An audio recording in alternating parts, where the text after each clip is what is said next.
Hello everyone, how's it going? My name's Dan. I'll be taking you through Monday Night Raw with Gimme a Whole Yeah. So far tonight, we've basically got Rhea Ripley versus Natalya in the third match. Are we going to see a different winner this time?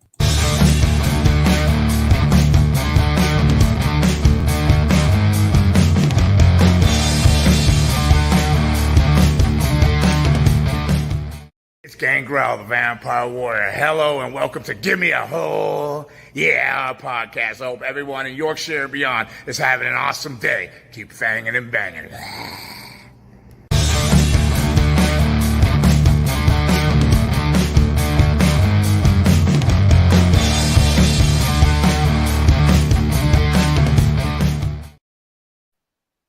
I always forget that one's a little bit longer than our normal ones, but how are we doing? How's everyone doing? How we got in? We've had Sam in already, but that was 2.5 hours ago.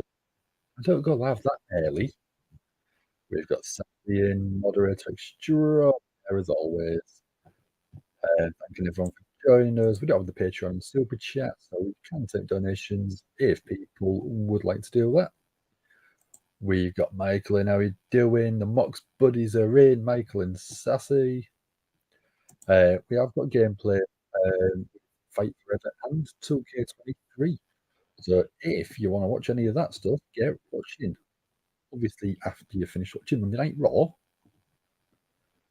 If people come in, we don't want to sort of everyone to enjoy it, so we do try and be respectful of other people's chats and opinions. We've got Aaron in. How you doing, dude? Oh, what else we got?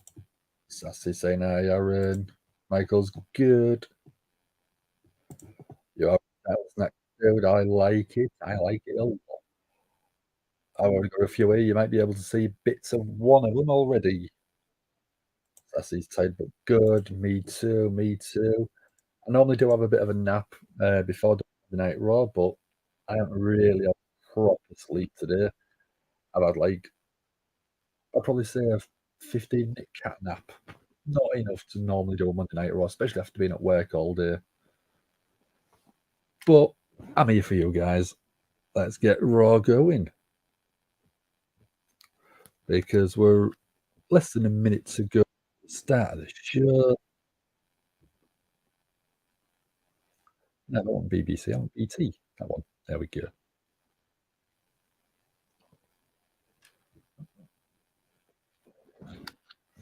Oh, do I think we'll be starting the show tonight then? I'm hoping it's Damian Priest because I think that having him win Money in the Bank was a big surprise. It was a shock to a few people, but I think that it's got quite a lot of intrigue. If you have LA Knight win it, yeah, you've got a few options you can go down. But Damian Priest just creates a lot of intrigue with that storyline, and Finn Balor have been teasing. So I think that's a good shout.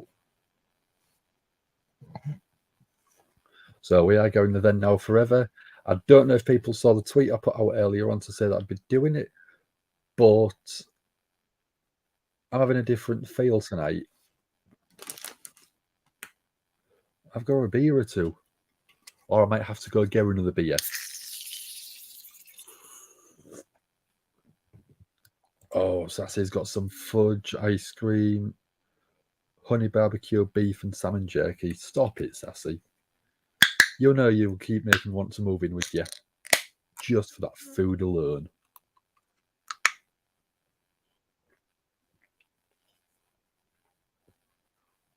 So tonight is the fallout from Money in the Bank that was on Saturday night, which was a very interesting show. There was a few big changes.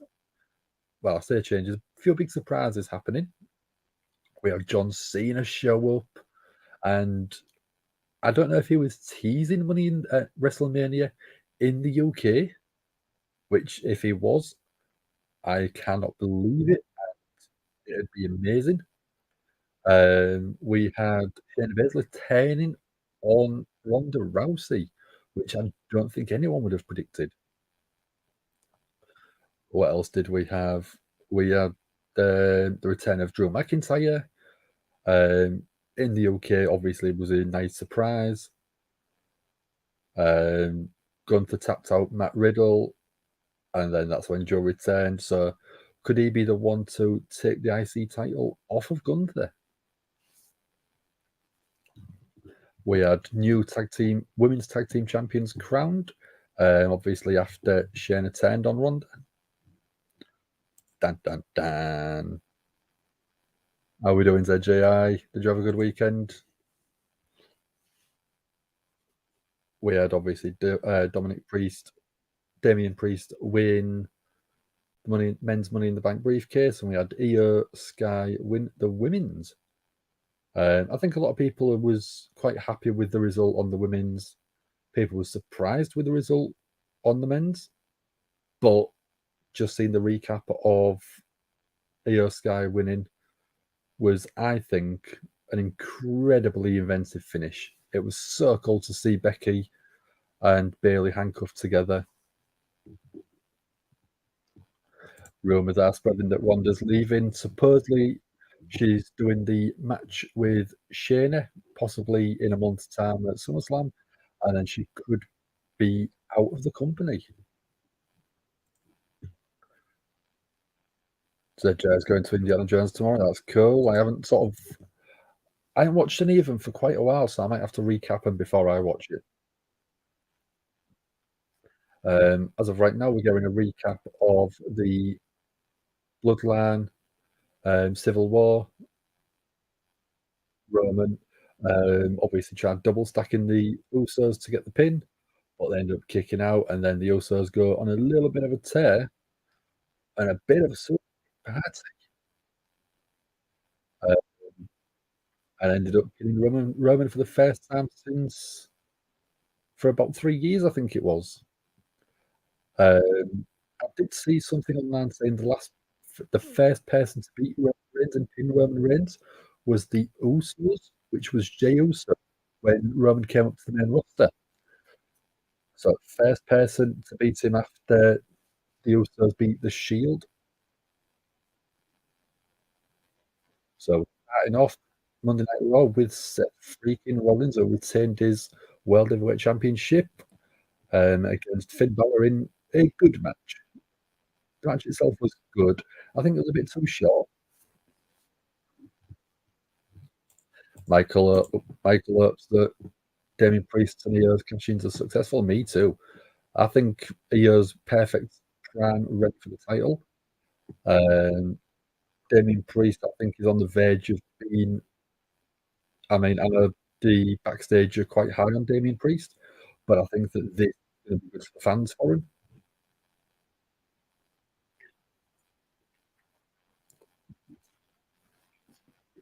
So that's it, obviously, with the Yes Queen. I mean, he's wearing white and he's wearing a see-through top. I did watch something with him, with Seth and Becky, talking about who would like to get in the other one's wardrobe. And even Becky came out and said that some of the outfits he wears is absolutely ridiculous, but she loves them.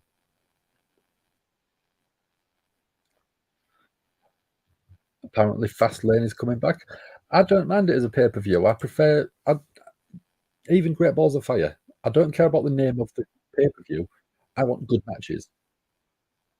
You could give it the stupidest name in the world, stupidest gimmick, but match quality is good and the crowd are into them. I'm not bothered. All I want to watch is good wrestling all the time. Seth just stood in the ring, wide open, soaking in that crowd singing. Taking the crowd applauds, and he applauds the crowd. Queen's dressed to get married. He definitely is. He could be that Brad. I kind of want Fatal 4-Way back. Again, I don't mind. Give me a good match. If you did a Fatal 4-Way and you had World Heavyweight Championship match, Seth Rollins, AJ Styles, and then LA Knight, and who else?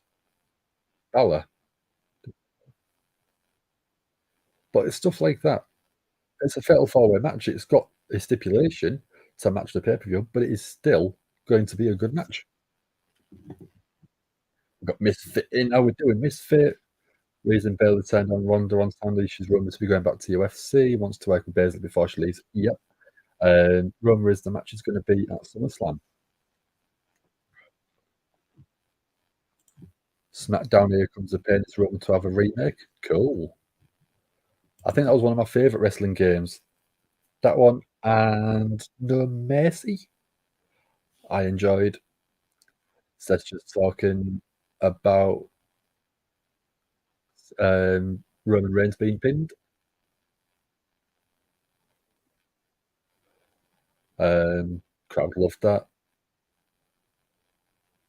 The CEO in the bank with Damian Priest getting boos. I'm quite surprised at that. And by the skin of his teeth, he beat Finn Balor. He's still standing here world heavyweight champion. Ronda's not coming back once she leaves. No, I don't think she was expecting some of the crowd reaction she's been getting. She did have a little bit of a sort of a disagreement with the fans a while back, where she put a tweet out and it was a bit insensitive. So, yeah, I think she's always sort of had a bit of a love-hate relationship with the fans more than anything. Oh, we're getting Cody coming out.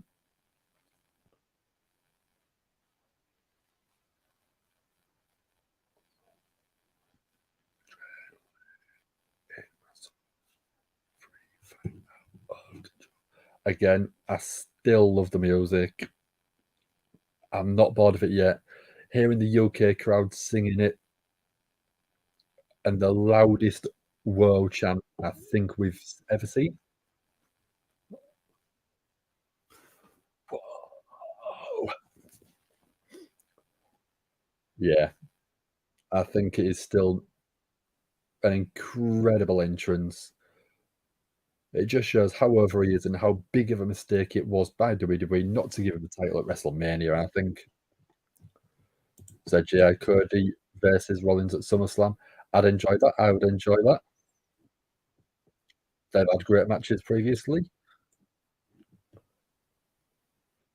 This goes against what Cody said at the presser. I didn't really watch the presser. I was too tired, I'm afraid. What did he say, Misfit?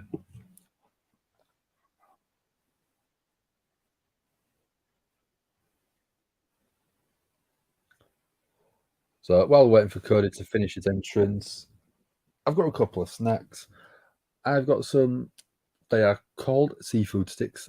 To me, I'm still going to call them crab sticks because that's what I got taught there was as a kid. So I'm going to have them. I've got some barbecue sauces, which are chips, crisps, whichever you want to call them. I've already had a couple. Quite a good, strong, nice barbecue flavour on them. And then I have got a donut. It's got orangey stuff in there, like a Jaffa cake. If you're from the UK, you know what a Jaffa cake is. So Cody said that he doesn't want the title from Rollins because it's not his story. Cody could fight Rollins at SummerSlam but lose. Yeah, that could be an option. It could be a return of someone big to take Cody out of the match. Brock Lesnar. There we go. That's what we want. Finish that story with Brock first after the broken arm. I actually called this. God is not wasting time. He's going straight for Brock.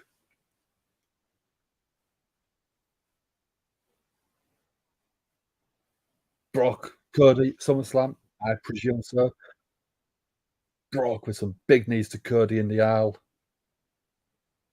throwing Cody towards the ring. Cody with a right hand, couple of right hands. Got Cody throwing into the ring from beast. Seth's just getting out of there. I don't think he wants part of this story. Cody up on the shoulders, getting out from the F5 position. Cody cutter. Brock's rolling out the ring, giving away, creating that separation.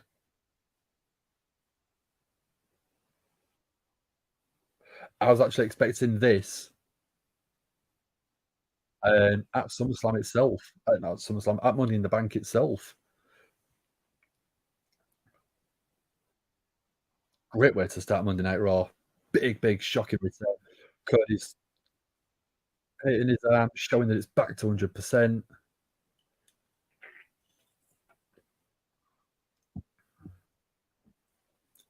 That was awesome. Love crab sticks, yeah. Crab sticks out the sassy. They're nothing else. They're not fish sticks. Cody and Seth was the heel in the line. I don't care. I don't think you need to have a heel versus heel match. You could always have someone turn heel in the match. You could have both do heelish stuff in the match as well. If you look at Hogan and The Rock from WrestleMania 18, I want to say, you had The Rock come out as the babyface, Hogan come out as the heel, but the crowd reaction twisted what the performers actually did. They listened to the crowd, they played it on the fly, and The Rock started to become the heel in the match. And I think that Seth and Cody could basically do that, and I think it'd be absolutely phenomenal. So, Rock intensifies it. That was fantastic.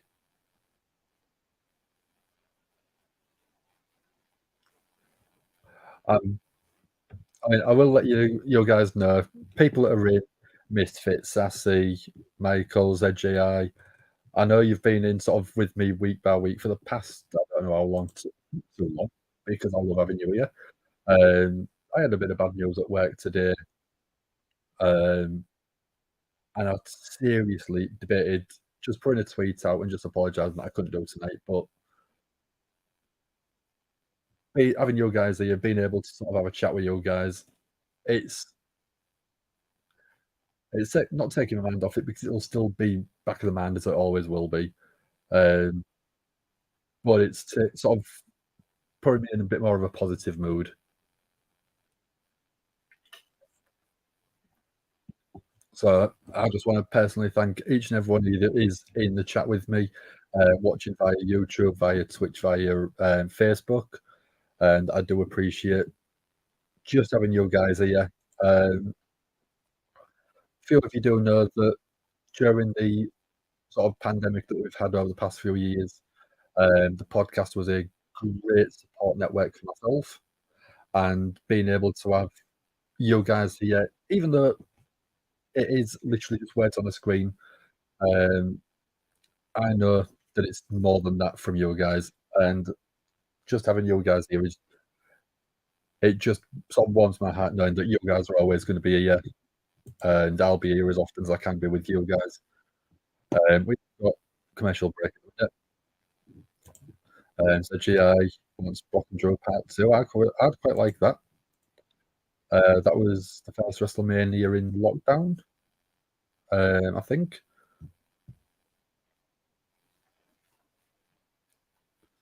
So we're just coming back. So thank you, Dan, for hosting Raw every week. Look forward to the streams. Like I said, I enjoy doing Monday Night Raw. Sometimes it is a bit of a struggle because of how boring they are, or how rubbish the quality of content is on Monday Night Raw itself. But just having you guys in chat again is always fun, and being able to have you guys just here to chat to, really, it's always good fun. It's always enjoyable. So I'm going to grab one of the barbecue chip things I've got, and all they are barbecue chips that have been they've been popped, I think is what they're called. But they've got some really nice barbecue seasoning, you can't really smell anything, but when you taste it, oh boy, is it gonna pop.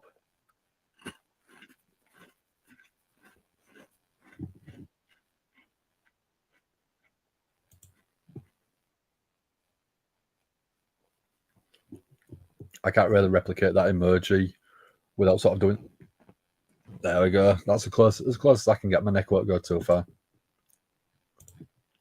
So, yo, Sassy, every one of you guys in the chat about me, I've got you in my heart because I love all of you guys. Seth just saying, what an interesting start. Looks like finished business. Back to Seth's business.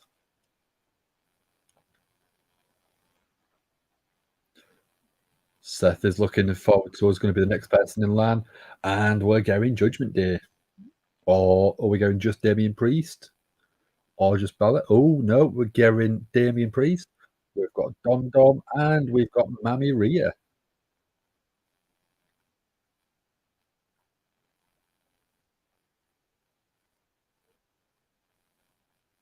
So Rhea says, Seth, that's enough about you. Everyone's eager to see the Judgment Day takeover.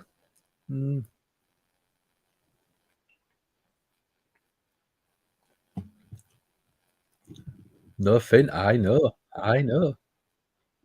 Obviously, Damian, not Damian. Damian having money in the bank. He's probably not happy. Finn, oh, Seth saying, where is Finn? Rhea's saying, wherever Finn is, it's none of your concern.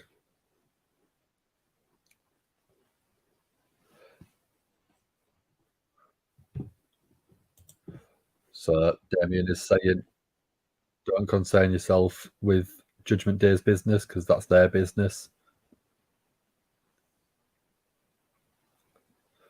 The only thing Seth needs to concern himself with is the Money in the Bank briefcase.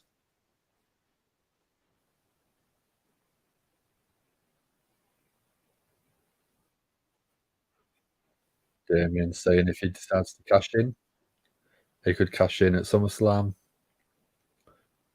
Could happen at Survivor Series, Rumble. Or it could happen tonight. No, that's not happening, is it? It's not going to happen tonight.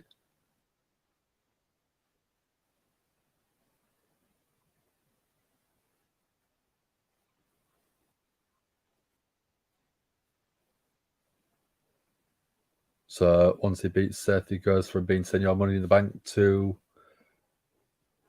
I don't know. I couldn't understand. I couldn't pronounce that.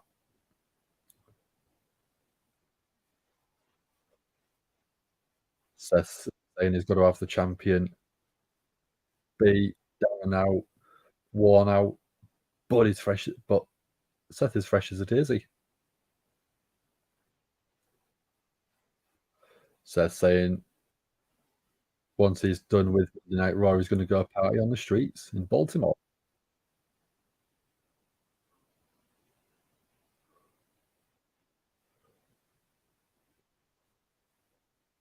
Damian Priest is saying that he loves giving Seth loves giving people opportunities. Crowd singing Seth's theme as always.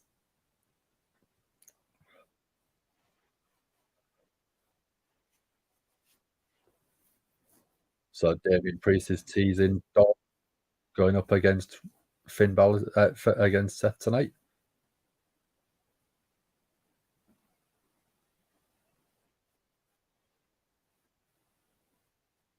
So supposedly Dom is looking for a fight against Seth.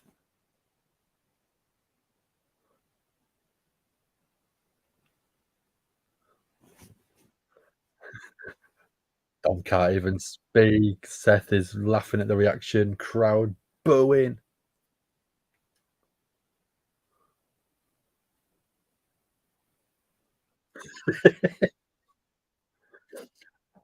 Seth quietens the crowd, gets them ready, and says, wait, go ahead.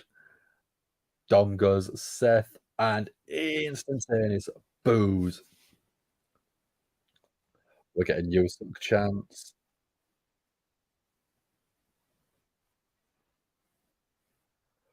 So Rhea has to speak for Dom Dom. So Dirty Dom wants to fight Seth freaking Rollins tonight.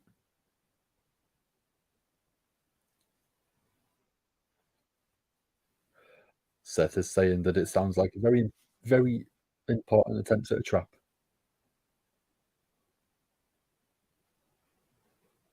Seth wants to slap the stash off Dom's face.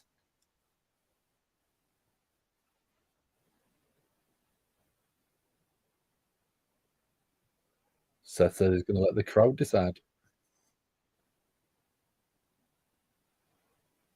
Should sexy Seth freaking Rollins beat the brakes off Dirty Dom? Crowd obviously want it. Do we want it? So Seth says we'll see the punks later. So we're getting it. I think we're getting it. That'd be a fun match, I think. That'd be quite cool.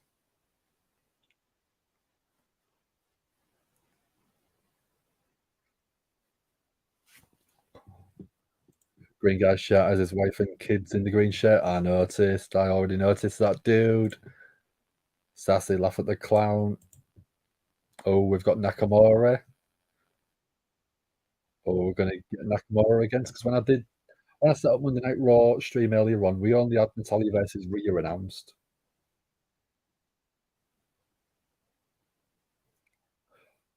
Oh, we've got Damian Priest in the ring. Is it Damian Priest versus Nakamura? That's up next. Let's get a banner ready, get a poll going.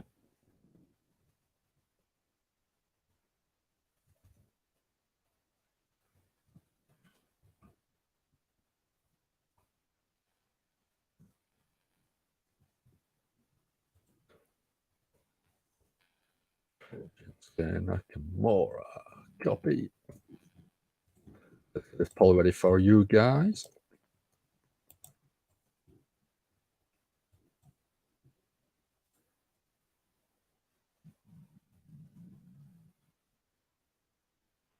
There you go, people. It's in the chat. I'll put the banner up ready. Michael's hungry. You're going to find another snack. Good lad, dude. Good lad. That's what I like to hear. Slap that foot like he owes you money. I'd have gone slap that foot like he loved my wife. It's already in the chat for you, Hassan. Don't worry about it. I'm already ahead of you.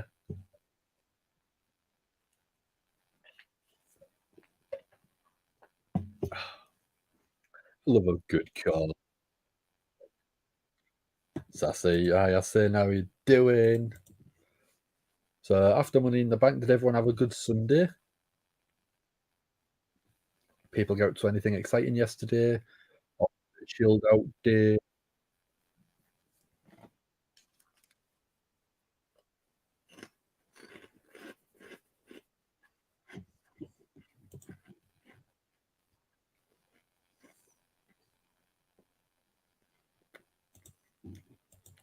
Good one, Dan. I have jokes. I sometimes have jokes. Some of them are good. Some of them are always going to be awful.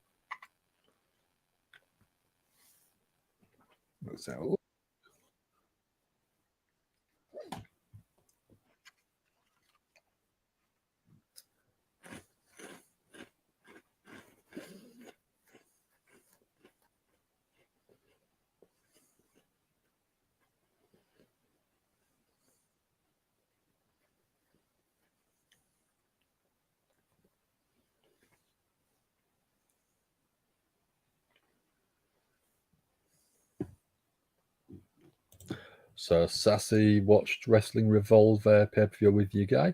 That's cool. That's awesome. Was it a good show? Michael's got Fruit Loops jumbo snacks. That's not a bad shout, dude. That's not a bad shout at all. What have I got? Yeah, a couple of fish sticks, I think. I was never a fan of them when I was younger. I don't know why, but as I've sort of grown older, Gotta love them. Gotta love them. Sassy, excellent. All I think of when I see the excellent on its own is Bill and Ted's Excellent Adventure. Excellent. That's all I think of. Those are good snacks. And I don't know if you're talking to me or Michael, but we both appreciate you, Michael.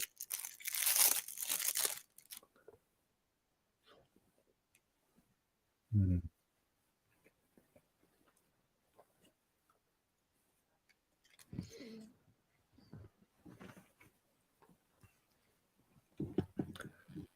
It's quite surprising. Well, I'll say it's not quite surprising because you know what I'm like with my snacks. That's a pack of 16 crab sticks. And out of them 16, I could probably do the full packet in 5 minutes, 10 minutes. I can eat them so quickly. It's unreal.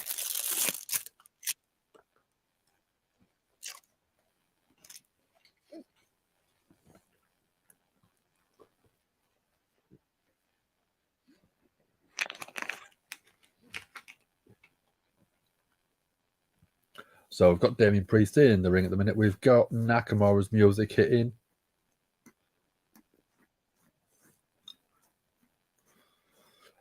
Queen number 2 is in that race, Sassy. Queen number 2 coming out.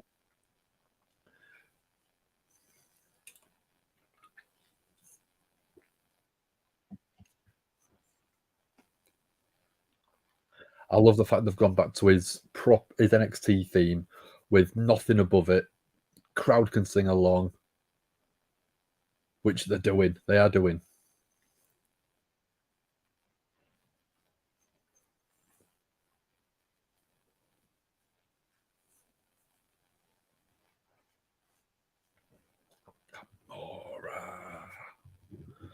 Yes, Queen 2. Yes, Queen 2. Priest wins. If he doesn't, makes him look weak as Mr. Money in the Bank. Exactly. I think it's another way to give him a win over a big star in Nakamura, because then you could build him up, beating everyone. Like he could go up against the Miz, beat the Miz, former world champion, former Money in the Bank briefcase holder, Grand Slam champion, and it just builds Damian's stock. So when he does go up against, we presume it's Seth, don't we? He's not going to go up against Roman at all, I don't think. Nakamura with black and yellow on his outfit, looking like a bolt of lightning in a way. We're going for a test of strength at the start of the match. Blocked one hand. Damian Priest with kick to the midsection.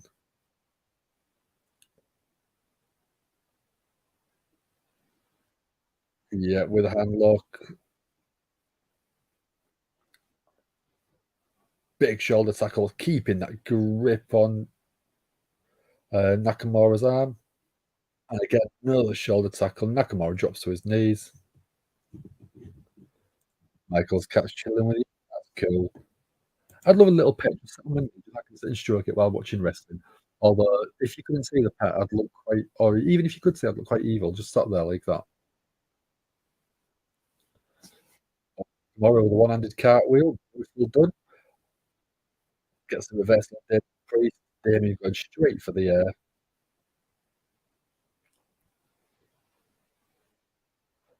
Oh, goes for a clean break. Referee sort of gets in the way a bit. Leaves Damian with a big clean right hand to Nakamura. Big punch to the midsection. Good counter by Nakamura. Then knees. Dropping Damian Priest. Nakamura off the rope. Basement drop kick, kind of. Damian Priest in the corner, right hand. And then we're getting some good vibrations from Nakamura. But Damian Priest grabs the ankle, walks Nakamura back out. Nakamura off the ropes. Big shoulder tackle. One count. Nakamura kicks out early. Big right hand from Damian Priest, just straight to the point, and then into the corner, stomping a hole in Nakamura.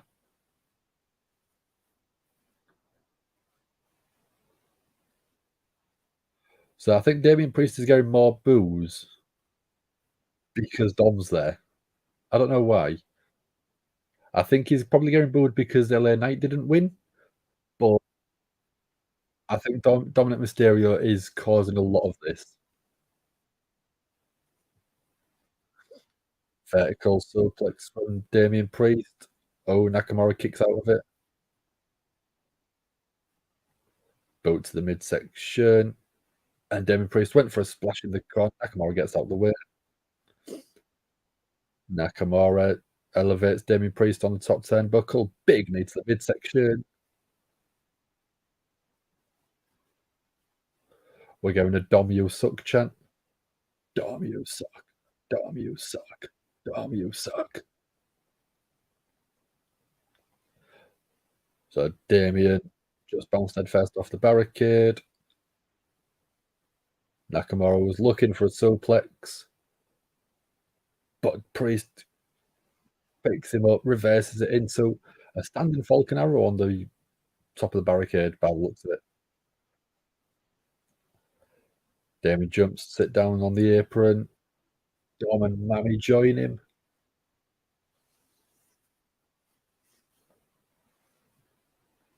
Oh, we're going commercial break now. Yeah, what's your cat's names then, guys? Sassy's, I presume it'll probably be Moxley.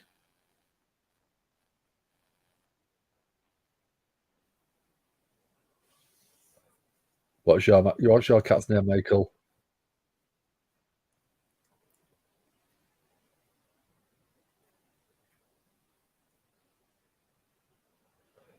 Prince. Oh, as in Finn Balor Prince?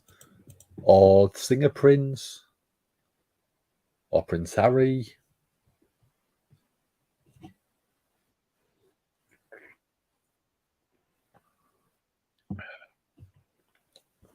Good evening. Who's that one? I presume that will be Dom. It'll probably be Dom Dom.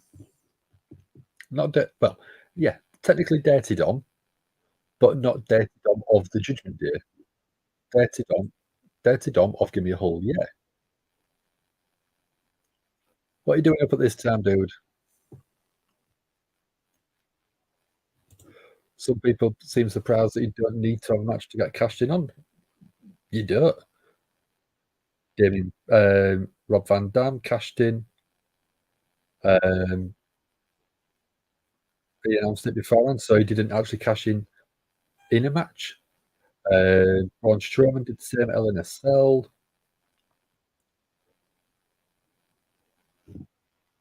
Black Prince is a black cat. Oh, okay. How are we doing? It's Sam then.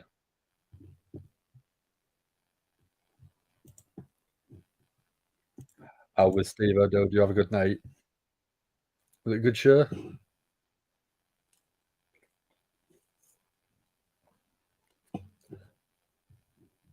Becky has 5 cats. Oh. AOS guy's the second woman to hold a briefcase longer than a day. Yep. The only other person, well, she hasn't. Yeah, she's held it longer than a day because obviously it used to be Sunday pay-per-views. So the person that was longer was Carmella because she held it 277 days. Busy. I'm not surprised. I mean, is a massive movie star from Jackass films. Is had multiple successful TV shows. Yeah, I think it's a sad fact. Not giving the women the time with the briefcase to sort of build it up and elevate it and create an interesting cash-in. Just doing it on the night of the show or the night after, it's, to me, boring. It's not building that position of being Money in the Bank holder. So we're coming back to Monday Night Raw now. Both of them just making their way to the feet. Damian Priest went for a big kick. Nakamura sort of countered it. Nakamura with a kind of a rock bottom type move, sweeping the leg, slamming Damian Priest down. Priest in the corner, went for a kick on Nakamura, but Nakamura did his sliding German suplex. Beautiful. Nakamura was looking over at Mami, giving the hip wiggle, blowing her a kiss, and then Dom jumping in the way to grab that kiss that was blown.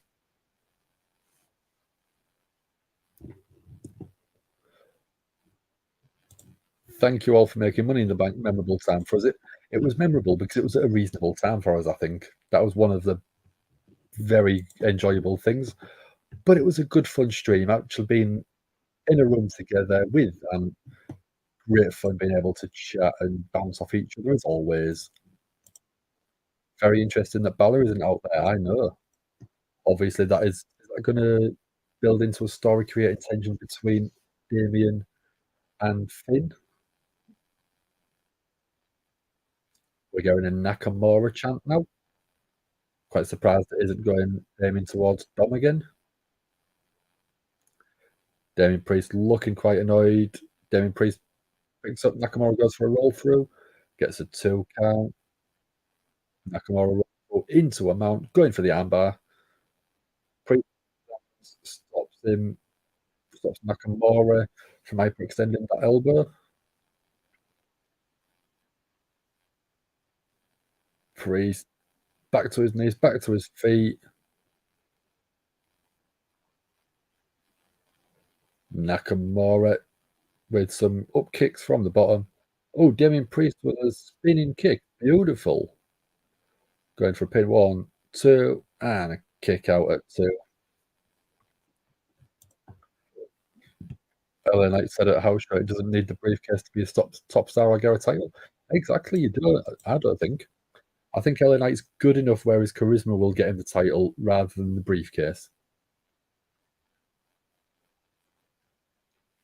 I think it'd have been a great reason to hold the briefcase. I think it'd have been very fun. But I think he will be able to be a main event star without it. Nakamura just slipped through, went for a pin. Beautiful heel kick from Nakamura, goes for a pin. 1, 2. Kick out at 2 from Damian Priest. Nakamura's jumped up to the second rope, waiting for Damian Priest to get up to his feet. Who's going to be on the top rope? No one. Flying knee from Nakamura off the second rope. Is he looking for the Kinshasa? Looking for it. Damian Priest gets out the way. Priest rolls him up. 1. Kick out at 1 by Nakamura. Beautiful hammerlock clothesline. Absolutely fantastic from Damian Priest. Very inventive. He's looking for the South of Heaven. Beautiful South of Heaven chokeslam from Damian Priest. Goes for the 1, 2, and a 3 count. Money in the Bank briefcase holder gets the win.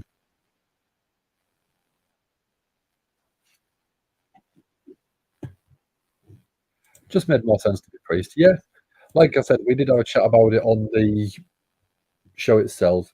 Damian Priest is one person that WWE higher ups are big on, and being able to use the briefcase to elevate into that next level is a brilliant point. Get him to that point, and I think he'll stick around there for quite a while. And then obviously you've got stuff with Finn Balor that you can do. Senior Money in the Bank is a great sort of title for the sort of Mexican Latino demographic. Nakamura's becoming a job a little bit.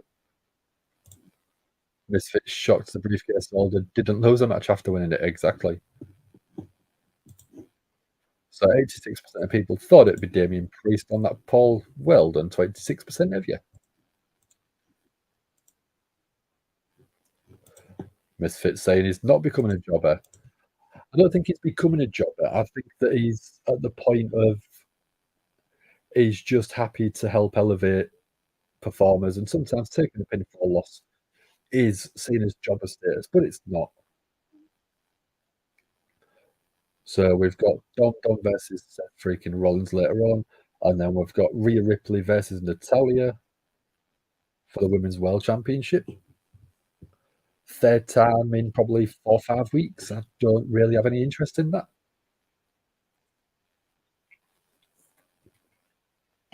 We're getting the new Women's Tag Champions up next.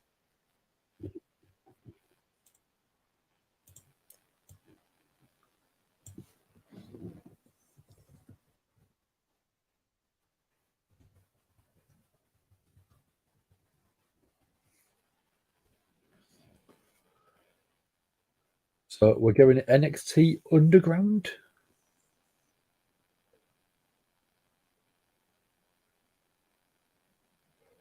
So we've just had Bron Breakker come out of Shawn Michaels' office. That's making NXT look interesting for me. I quite like the look of that. If he was becoming a jobber, he'd be losing to Hit Row and Miz every week. I mean, I don't know what Nakamura's sort of recent matches have been.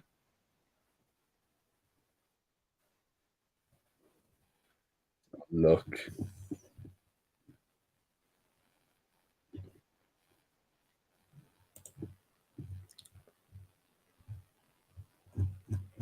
Matches, where are we?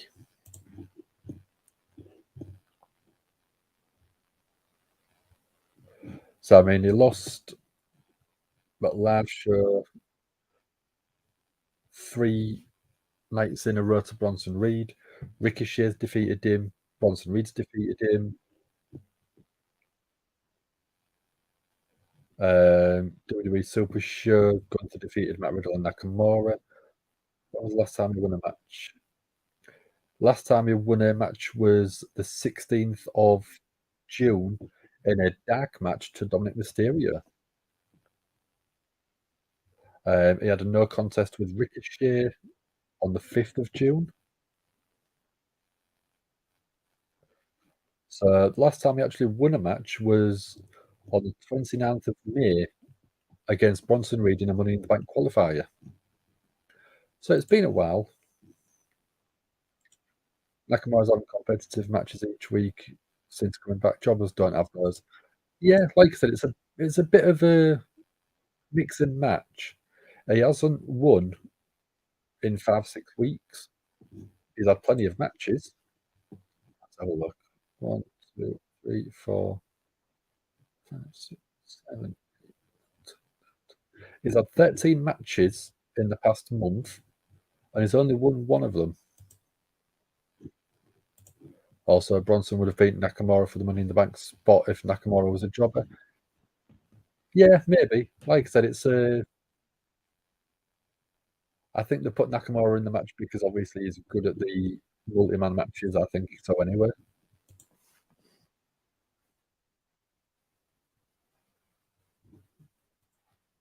Well, let's have a look, see what we've got birthday-wise today. So, July the 3rd. Oh, so today's birthday, July the 3rd, if you're in the US at the minute, because obviously in the UK it's the 4th, we've got Joey Janela from former AEW star. Santos Escobar feels more like a jobber than Nakamura does. It's a mixed bag. So yeah, we've got Joey Janela's birthday on the 3rd, on the 4th of July, which to me is today in the UK because it's 1:46 in the morning. We've got Barry Windham. And we've also got Sid Vicious or Psycho Sid. And then a couple on the 2nd, we did have the best there is, the best there was, the best there ever will be, Bret Hart. We had Little Nate, Charles Robinson referee, and Scotty 2 Hottie from the 2nd.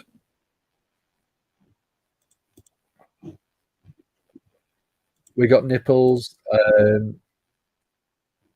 I'll message you in a sec, dude.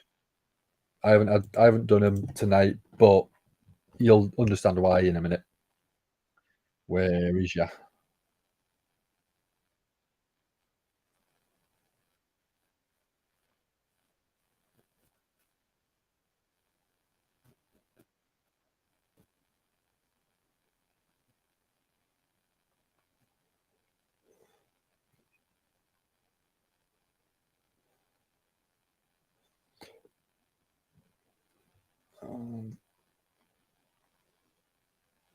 There you go, dude. I've just sent you a quick sort of message on, yeah,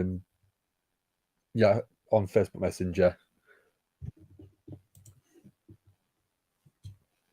That's why I'm having this as well.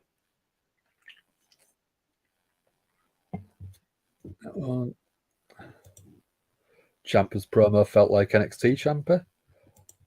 Which one? I haven't seen the promo yet.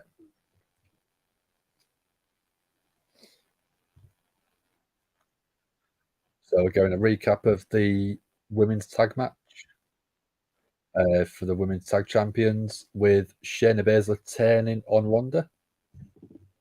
We've got Daniel Wiley in. How you doing? He did one on Twitter. Okay, I haven't seen it, but I'll probably go check it out soon.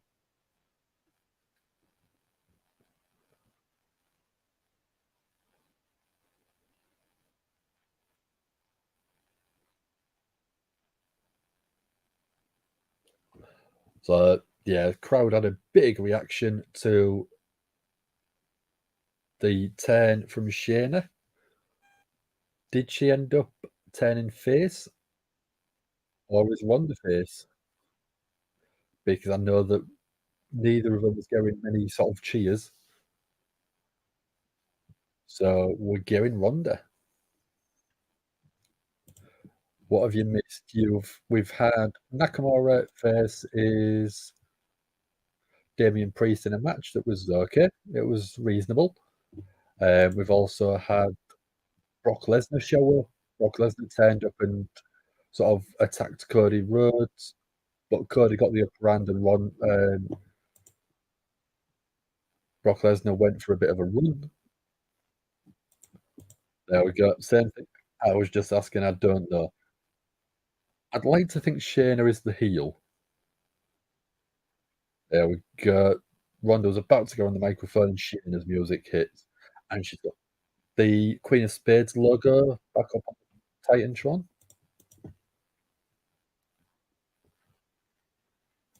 That's not the women's tag champions. WWE lied to us. They always lie to us. They always do, don't they?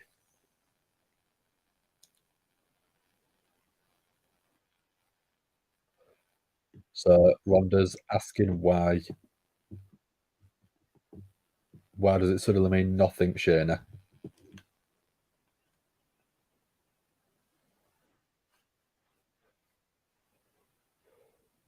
Ronda wants an explanation.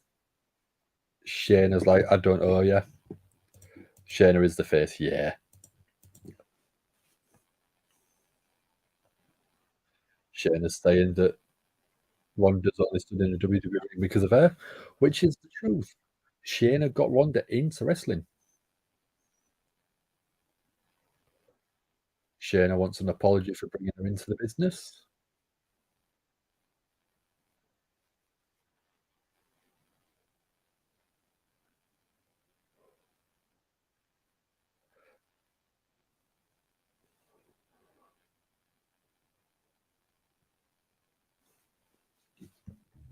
Yeah, Queen of Spades. Thank God Shayna went WWE with Shayna as a face. I think that's the better call. If Ronda's on the way out, the crowd will start to know it and they will turn on her if she's not already a heel. Shayna's saying she scratched and clawed for a chance to get here.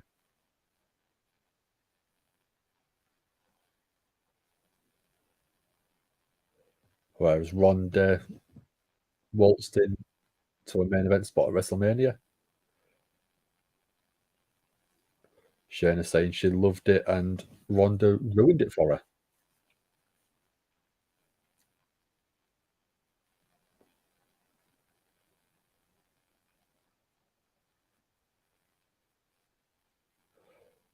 So there's finally someone in WWE that can shut Ronda up, and it's Shayna. Anti-hero Shayna is going to be badass. I think that's great. I think it's a great call. Ronda with a kick to the midsection. Shayna drops down. Ronda jumps on with a mount. Few forearms. Throws her in the ring. Ronda with a sleeper. Is it a sleeper? Shayna tossing Ronda over. An ankle lock on Ronda now. Crowd seem to be reasonably behind it. We're getting a tap chant. So yeah, it's going to be these two at SummerSlam, innit? What about a fight pit match for these two? Oh, Shayna with a big knee to Ronda. That looks like it connected properly.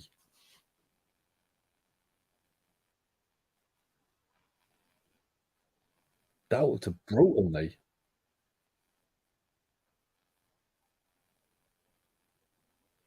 Shayna's walking out. Ronda's shouting, "Get back here, we're not done, Shayna." That knee was brutal.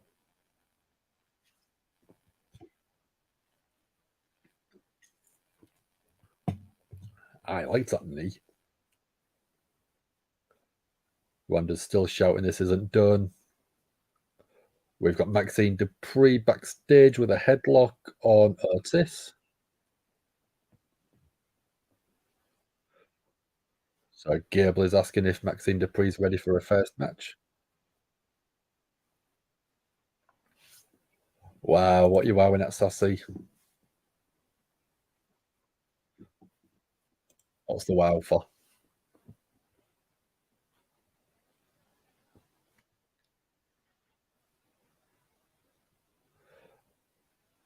Gable is a 5-star man, is a 5-star coach.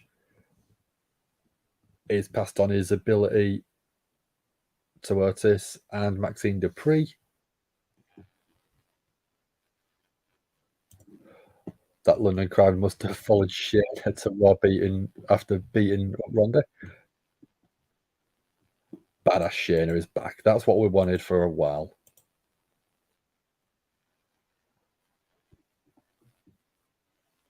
So now we're going the women's tag team champions.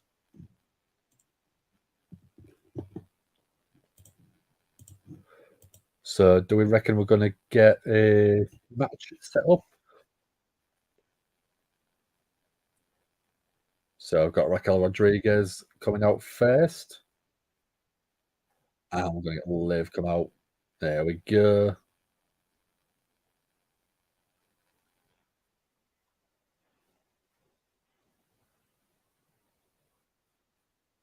So they won back the title they never lost.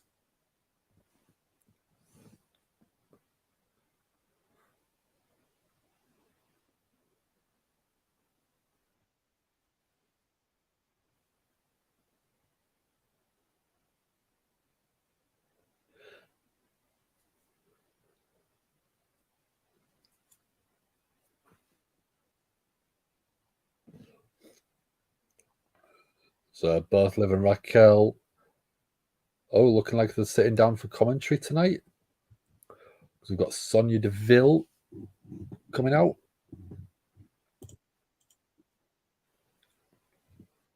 We've got Chelsea Green as well.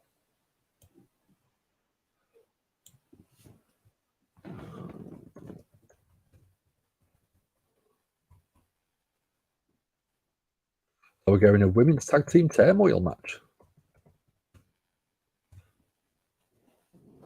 So we've got Indy Hartwell and Candice LeRae. I didn't see what the rest was because it was moving too quick. There we go.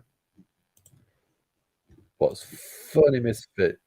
It's okay, you underestimated from 2 years ago, but Ronda versus Shayna in a submissions match at SummerSlam. What a call. If it's a submission match, beautiful. Absolutely beautiful. What women tag teams are left at this point? Yeah, no purpose for titles anymore. I hate to say it. You've got Alba Fire and Isla Dawn, but obviously they lost their NXT tag team championships. I want to see something happen with Shotzi, but obviously she was the stand-in for Liv Morgan for a little while. So could you use that as a story? It's like Triple H watched and said, "Let's do that." It's a good call, Misfit. But could you have Shotzi as a heel and say that you tossed me to the side as soon as you found out Liv was back? Or would we team Shotzi Blackheart up with?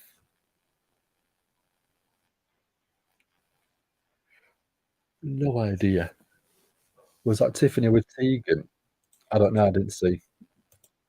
Here comes Botch City. Don't be mean, Sassy. It's not like you. There might be quality 5-star matches coming.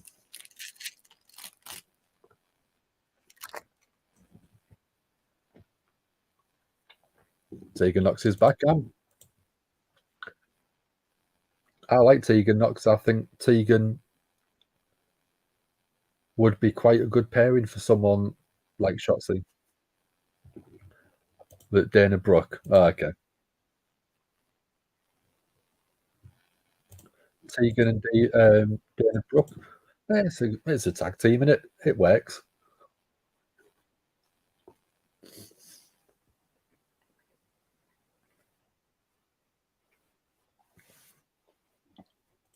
Welcome back, Knox. Yeah.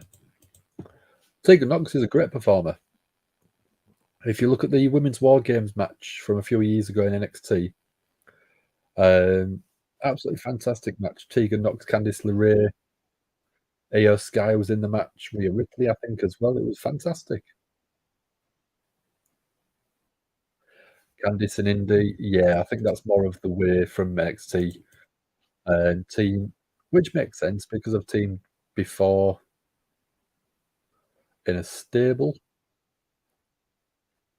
Because if you had them two and then you had DIY Reform and just had them two teams together, I think that'd be amazing. That'd be fantastic. So we've got Emma at Nikki Cross. That just seems like a weird pairing.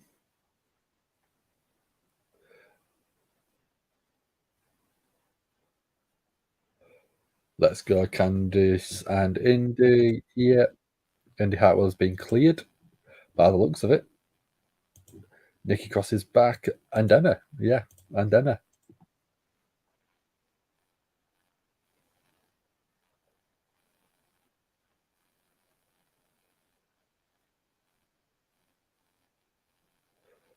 So earlier today we had Nikki want to team with Candice LeRae, but then that didn't happen.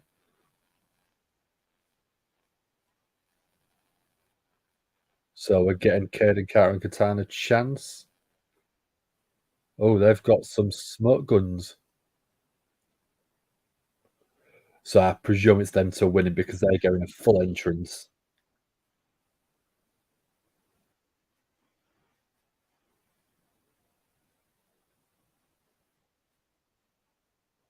Yeah, they're going to be winning, aren't they? Please save Nikki.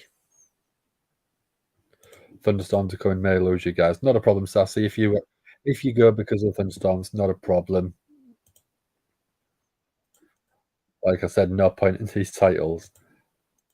Like I said, I do like Katana Chance because I think they're a great team. They've got some good energy. They're quite fun in the ring. So we're starting off with Indy Hartwell and Candice LeRae going up against Sonya Deville and Chelsea Green. So Indy Hartwell in the ring, and Sonya Deville's the other legal woman.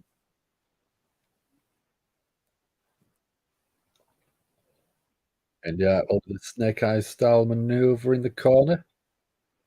Putting no, it's not Shayna. Sonya Deville on the middle rope. In comes Candice LeRae, the Poison Pixie. Gut buster to Sonya Deville. And then there's neck breaker from Poison Pixie. Going for a pin, but Chelsea Green stops that pinfall. Chelsea Green with a beautiful super kick.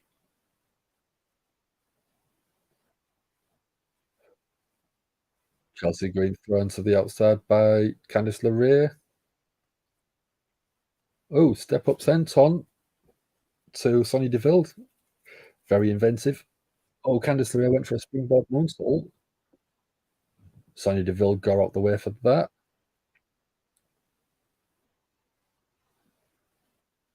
Unprettier from Chelsea Green. Sonya with a big, big knee.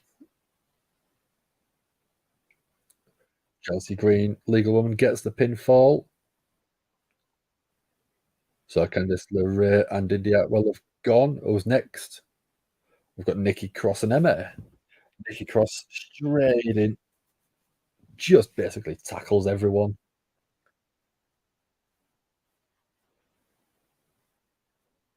Nikki going absolutely crazy on Chelsea Green. But she's looking over at Candice LeRae, looking a little bit worried. Takes herself out. So Emma's the legal person in the match. Nikki asking Candice LeRae if she's okay. Emma went for a basement drop kick to the leg. Got a 2 count. Stay safe, Sassy, yes. And we know you'll stay safe, but it's just we want to know that you're okay. We know you'll look after yourself. Emma just got another 2 count. I didn't see what the move was. I was reading comments. Michael's going to get going to bed. Not a problem, dude. Happy 4th of July to everyone in America. Yeah, we're not in America, but happy 4th of July day to yourself, Michael, when you get up.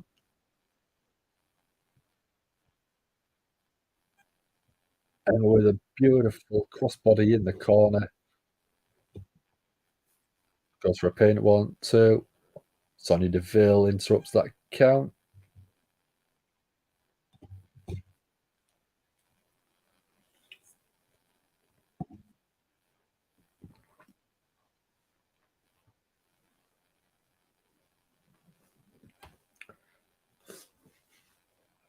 Chelsea with a big, big right hand to Emma and then a sad Russian leg sweep.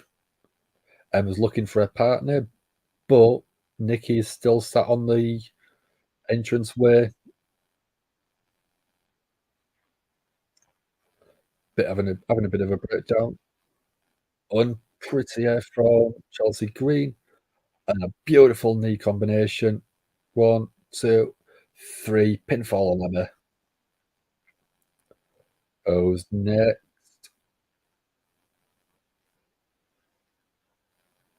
Sonya Deville, Chelsea Green. That's 2 of them they've won.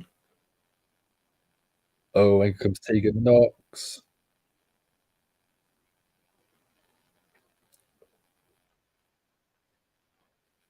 Tegan Knox coming up out the gates, flying. That hair is awesome. Beautiful colours. Super bright ring gear. Dana Brooke. Face buster.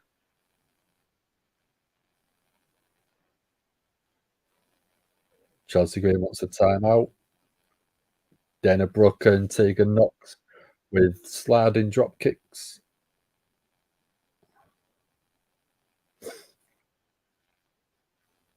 So going to a commercial break. This has been a fun match. It's not been top quality, but it's been nice, cheesy fun. But yeah, I think Katana and Chance are winning the match. I'd quite like to have seen Tegan Knox team up with Shotzi though, because I think they've both got some bright, colourful ring gear. They've both got bright, colourful hair. So it'd be quite a cool combo. Because I don't think Dana Brooke makes much sense. But, no, well.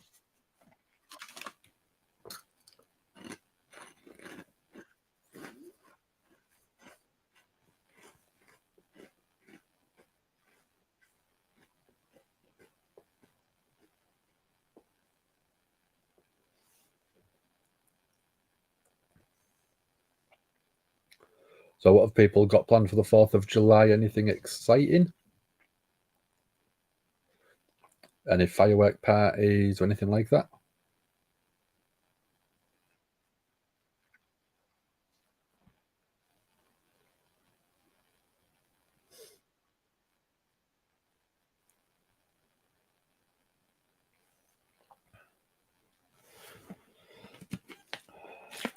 It's weird. I have something barbecue flavour and then I have a crab stick afterwards. It's a weird combination flavour-wise, but I quite enjoy it.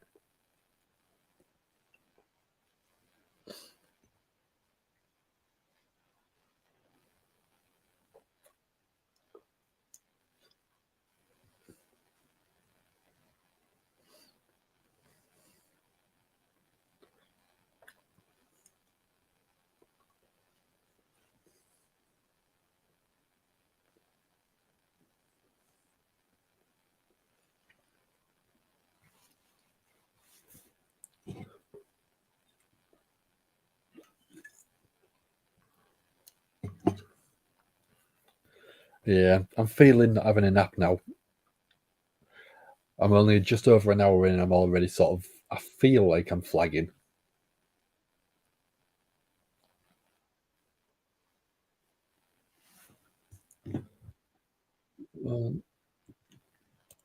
Sassy's watching New Japan Independence Day pay-per-view. That's cool.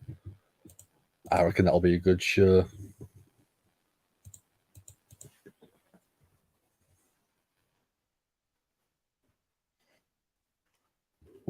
What's the card?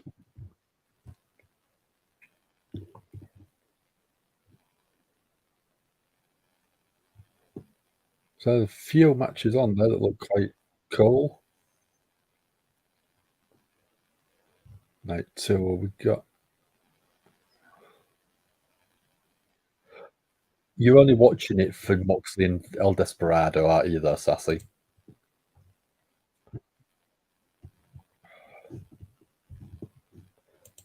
Face Shayna versus heel Rhea when? I don't know. I think that'd be quite cool. Royal Rumble, maybe? Survivor Series? So we've got Carter and Chancellor now going up against Sonya Deville and Chelsea Green. Looking at it, it's the last team. So this will be determined the number one contender.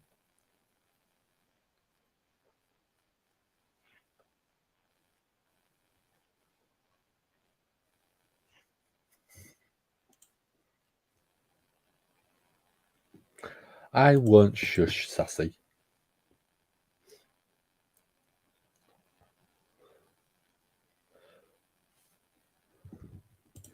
So Misfits happy Triple H got Shayna out of the tag division. I'm not surprised. If you're going to be an absolutely dominant face, dominant heel, I don't think you really need a tag partner. Also, 8-man tag. Is that where is it? 8-man tag. I can only see 6-man tags.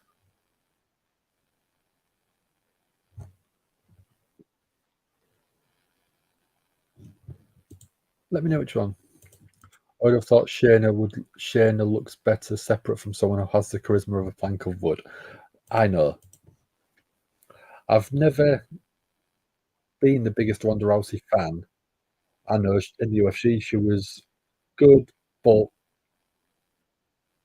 she was world champion, and I don't think that she did anything special. 6-man tag, there we go.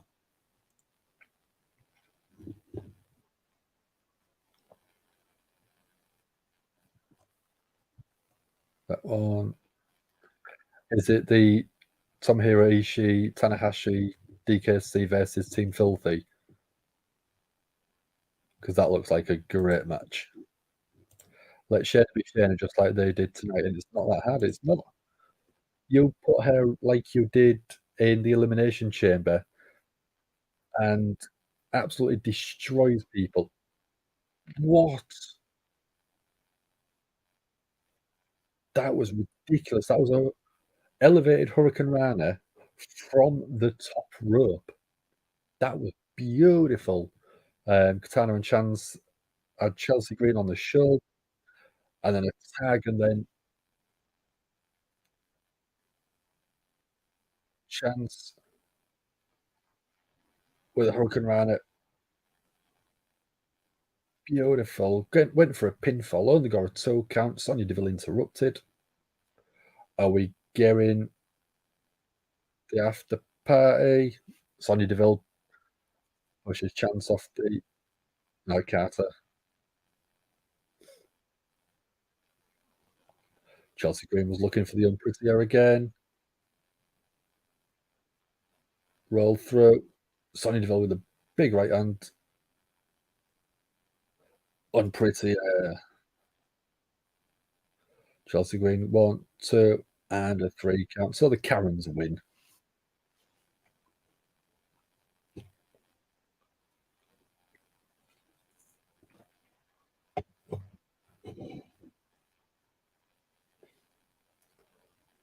So I didn't see them winning all the full match. This team is really good. Katana and Carter.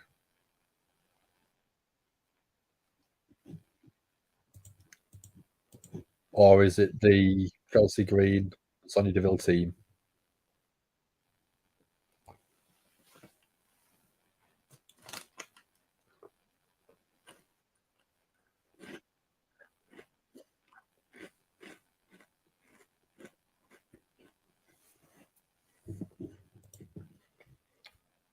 It was going to be the Karens because the heels. Yeah.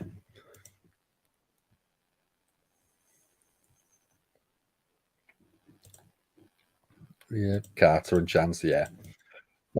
I think they're a great team. They've got some good energy between them. Seem to work well or quite well together.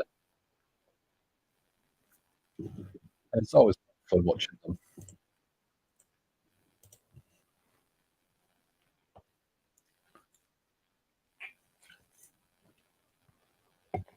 So we're going to recap from the Women's Money in the Bank match. Zoe Stark handcuffing Becky. Becky fought back, and then it ended up with Becky and Bailey handcuffed together between the ladders.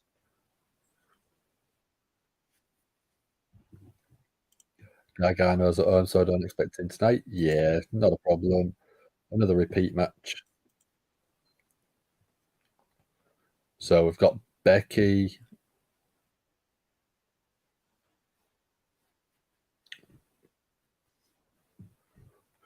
Becky's going to be on Raw next.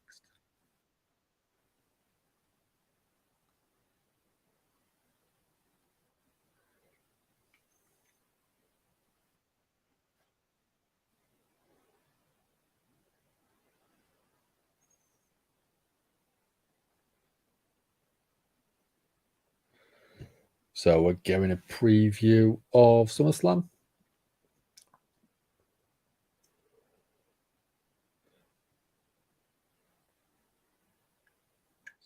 Superstars with cans.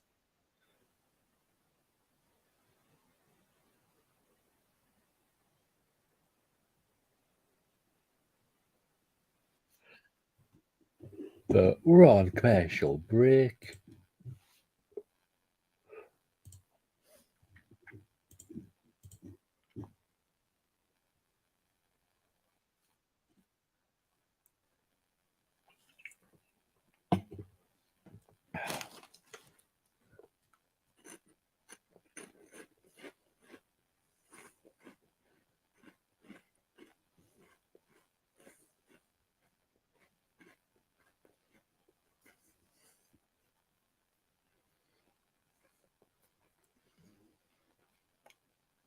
Yeah, I quite like them crisps. They're quite nice. I didn't expect them to have a nice smoky barbecue smell or, well, flavour.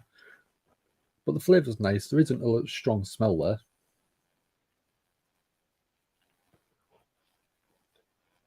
Debating, do I have my donut now or do I leave it a little bit? What should I do?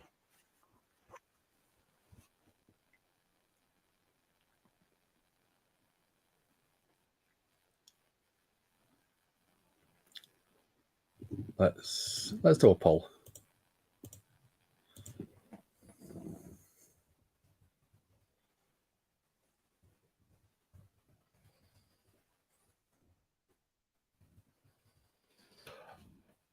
It's going to be a very quick poll because I'm going to put it on now, which I've just done, and I'm going to give it till 20 past, so I've got a couple of minutes, or until the end of the commercial break.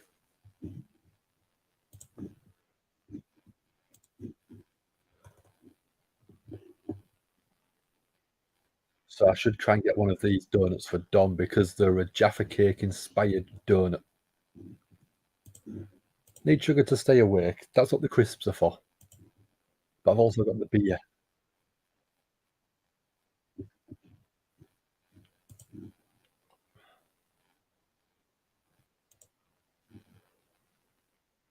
So I've had 2 votes at now. No one said later, so I guess you all want me to just ram a donut in my face. Ronda versus Shane is rumored to be an I Quit match of some sort. If they're going to do Ronda versus Shane, the two ex-UFC styles, why not do a fight pit? That's to me, the most logical option. You could do an I Quit match, you could do a submissions match, but you want to see him go all out. So fight pit would be the best way, I think. 3 votes want me to have the donut now.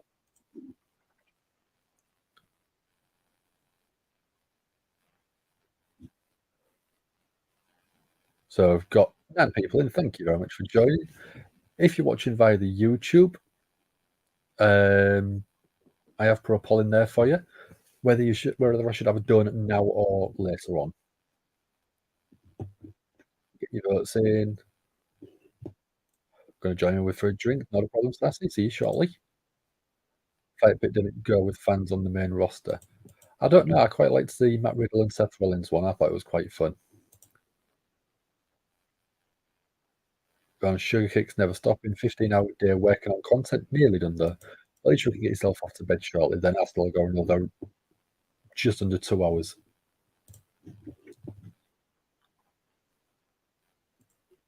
Let's end that poll. So I'm having the donut now by the looks of it.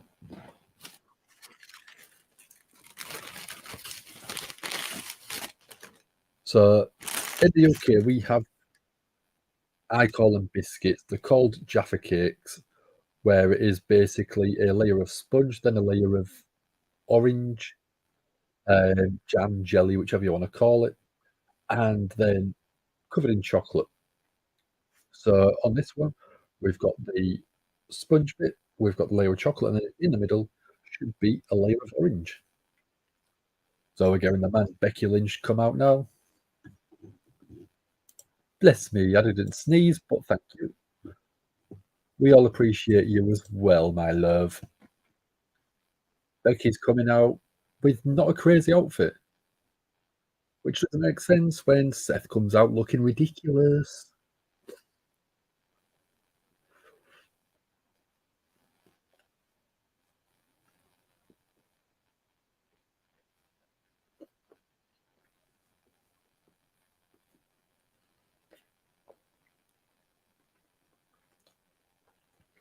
I've had my first bite. I haven't tasted any orange yet, but I'm going in for round 2.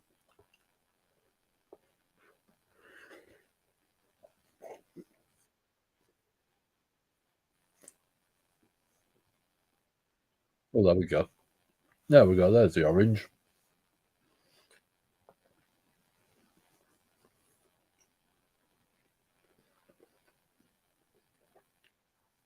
That is nice. That is very orangey. It is more of a marmalade than a Jaffa for me, though. Let's see if I can get that round to show you. There we go. There's all that orangey goo. Lovely.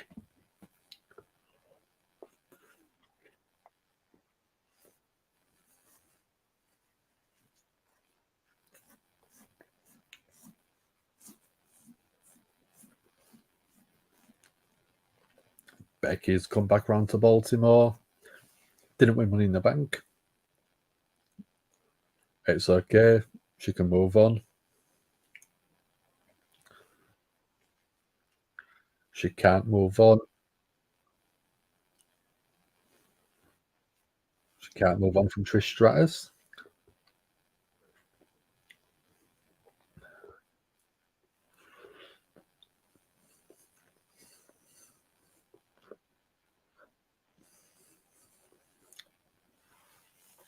Becky can't think of a better way to end it than right here, right now. So I get out here so we can fight. Are we going to get Zoe Stark?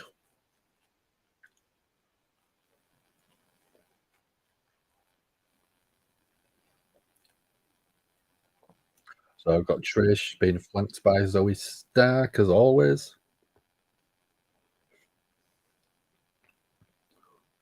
Trish is wearing face protection. She's got a broken nose, maybe.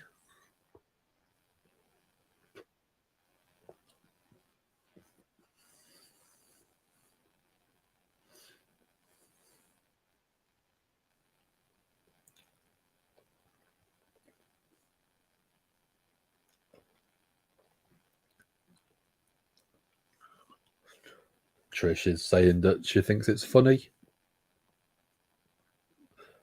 that she broke her face. Trish is cutting a very heel promo saying that everyone's ugly.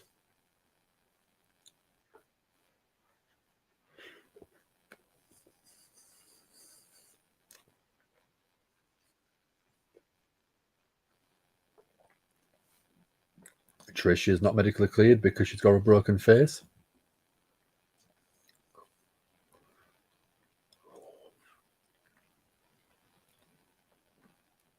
So Becky is like, well, if she can't fight, send the lapdog Zoe down.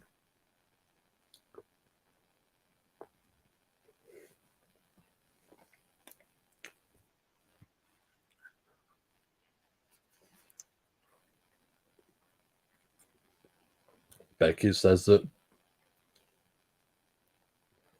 Zoe Stark is better than Trish.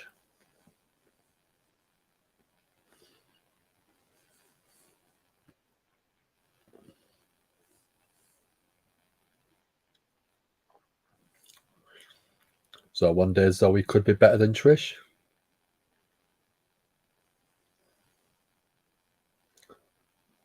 Trish thinks she's the greatest of all time.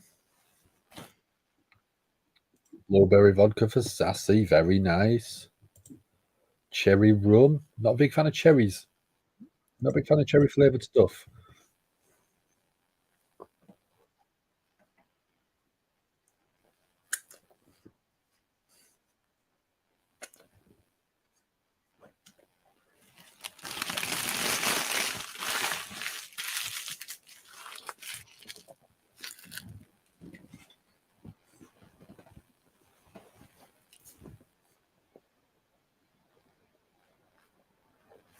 So he's Becky says that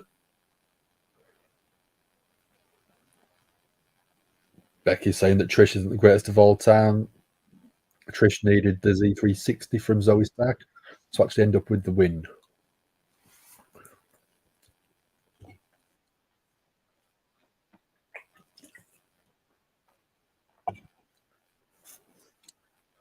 So Becky is saying that Trish is on there to get some rub off the big time Bex.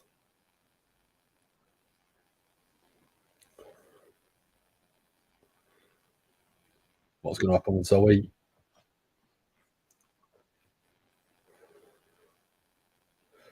She's going to be wearing the same t-shirt she's been wearing for the past 6 weeks. Thank you, Trish. Yeah.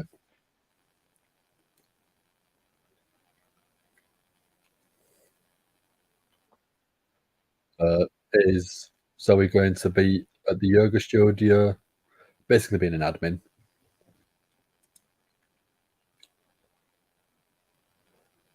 So Trish is saying she's still there because she's the face of the women's division.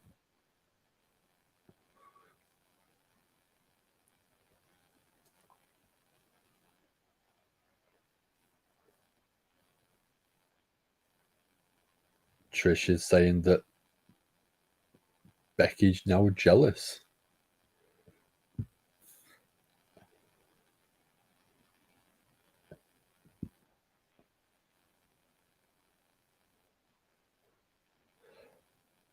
Trish saying that she had her face broken because she was the face of the division. And Zoe's now going to break Becky's face. Becky's ready. Becky's going for it.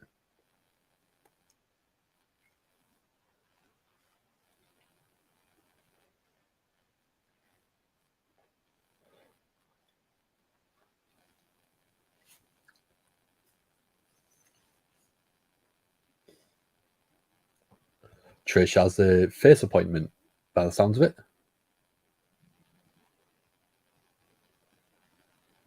So the calendar should be open next week for Zoe.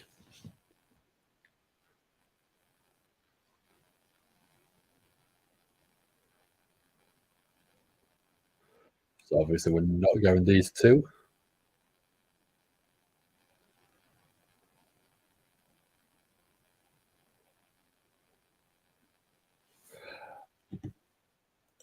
Are you done with Monday Night Raw? Are you done with the streaming? Done with the video editing? Which one is it?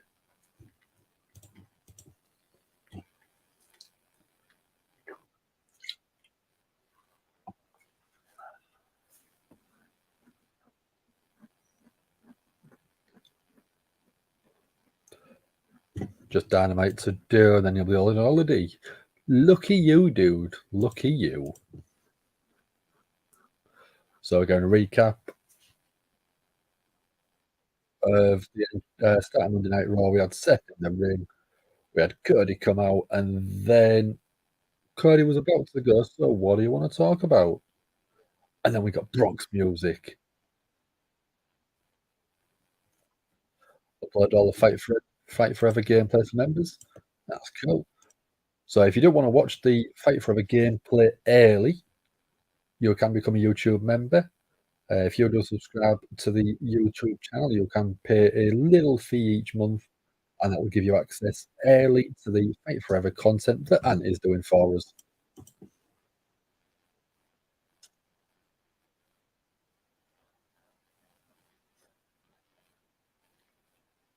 So we've got Cody coming out again for a promo.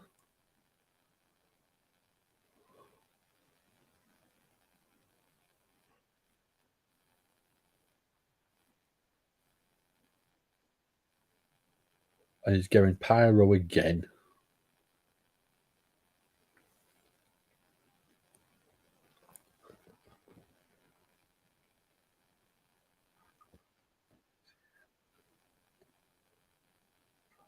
To start the show. Let's go up. Oh. Whoa! There's come up for a promo. Don't get Brock again.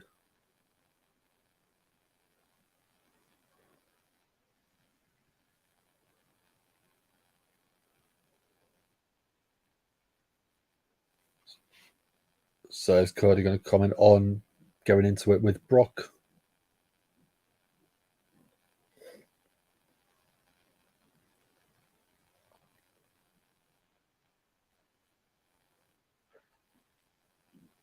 So Jackie, the interviewer, is going the crowd to say hi, Jackie. My Cody was like a hippo yawning. It's usually quiet because the girlfriend's sleeping a few meters away. That's it. So I've got to be quiet.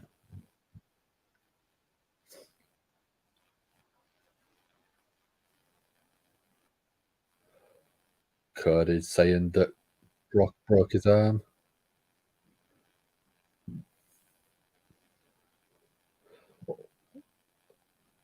So Cody wants a shot at Brock.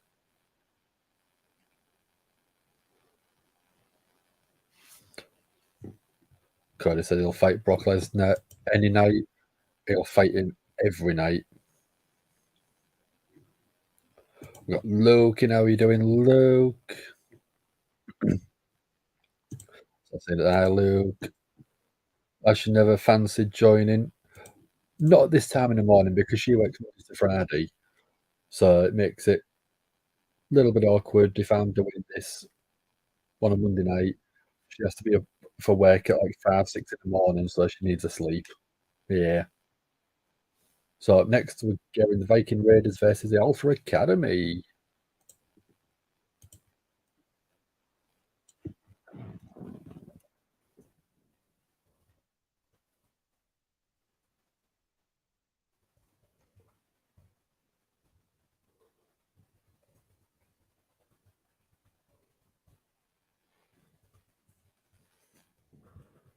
Let's get this poll ready for you guys.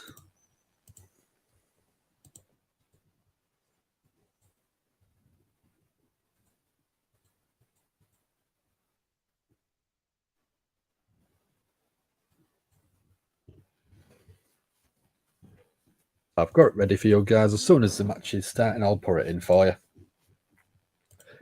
Yeah, bless her. She starts early, but she finishes 3, 4, 5 o'clock, depending on how busy she is. Luke saying, hey, sassy, you give me a whole year. That's what I'm here for. Got the logo just in that corner. There it is. There it is. Just at the bottom there. It's our logo, little logo.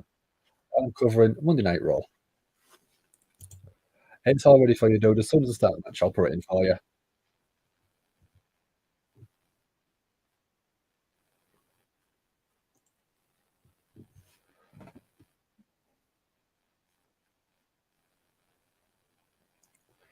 Where are we?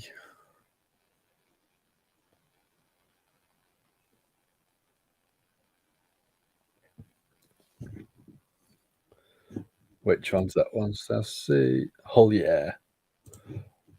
So if you are one of the YouTube members, you can get custom emojis, which we can bring up in chat like this, but we can't actually see exactly what they are. So sometimes I've got to double check. But if you are on YouTube, you can use that, and it will show you exactly what the emoji is. I'll put the poll in now for you guys. There we go. So Viking Raiders versus the Alpha Academy. That's the match that's been announced.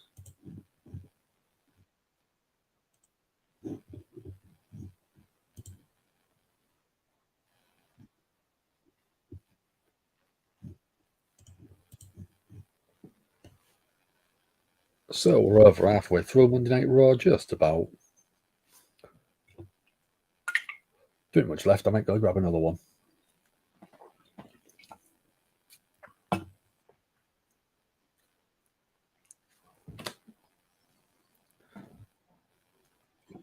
Should I go get another beer? I don't know.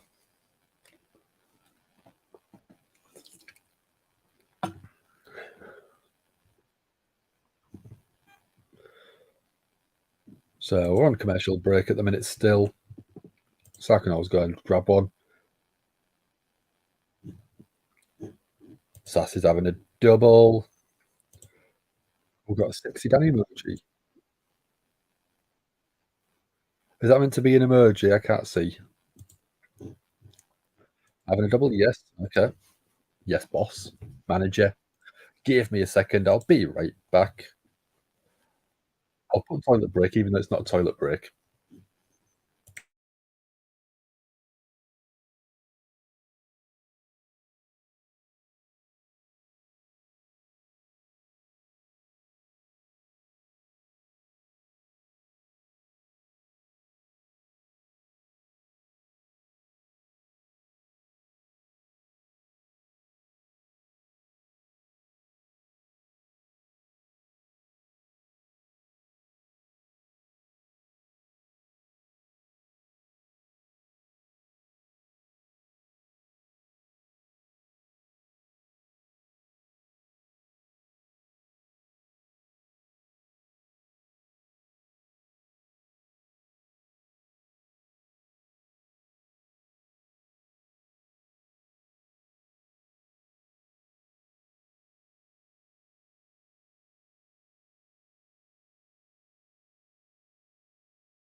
And I'm back. I've got a fresh beer to keep me going.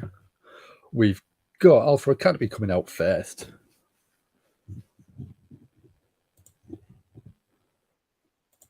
Sassy, he's exhausted. Yeah, go get some rest, dude. You've been at work all night, and then you've done more work afterwards. So yeah, go and have a good bloody sleep.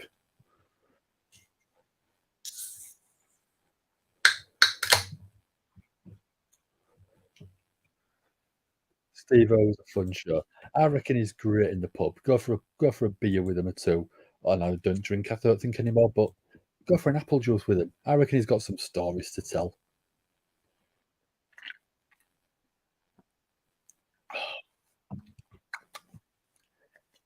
Very nice, very good. What's my thoughts on the show so far? It's been okay. We've had Brock show up, which was a big surprise. We've had Ronda and Shayna basically go head to head and have a bit of a scrap. What else have we had? We had tag team team up for the women's number one contenders match, which was good. It was fun. There was some interesting teams in that. We've got Viking Raiders coming out now. Yeah, he's pretty much gone completely sober and he doesn't drink, doesn't smoke. But yeah, I reckon he's still a nice dude.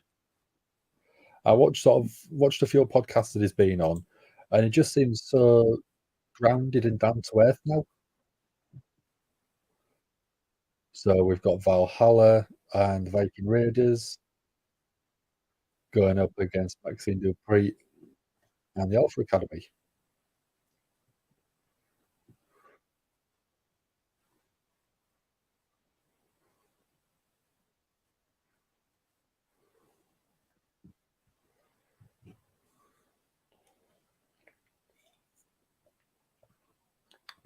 I still like the Viking Raiders gimmick. I still would prefer to go back to War Machine. But I still think it's quite good. Very much like he is in the podcast in person. That's usually some of the best people are. Sometimes people go onto podcasts and TV and do interviews, and they're very, very sort of fake on there or very sort of over the top. But being a sort of very similar to the same person you are on them shows is what I like, down to earth, grounded.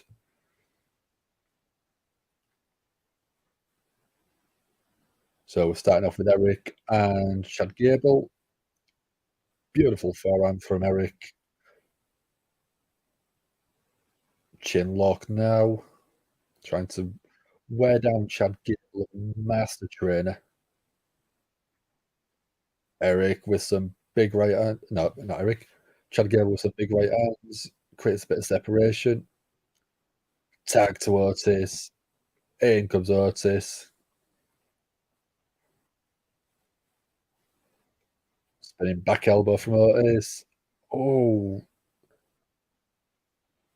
Ivar slammed by Otis. Big meaty dude. Ivar dropped down. Are we going to get the caterpillar? 1, 2, 3. Big elbow drop from the caterpillar.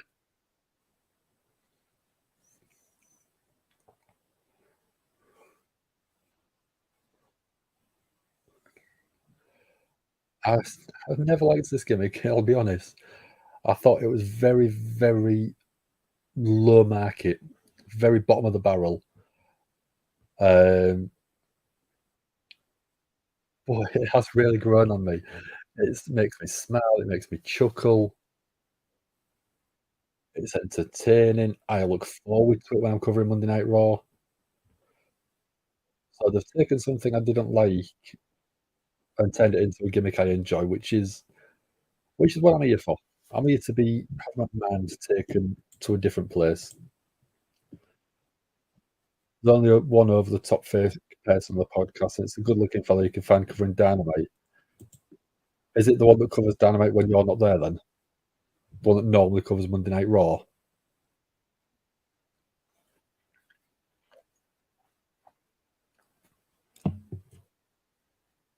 So we're on a commercial break again. I couldn't remember if I brought another snack up or not. Because one I brought I did. I was near enough sat on them. I've got my usual pepperoni. I forgot all about them. Yeah, I'm going to have pepperoni. Why not?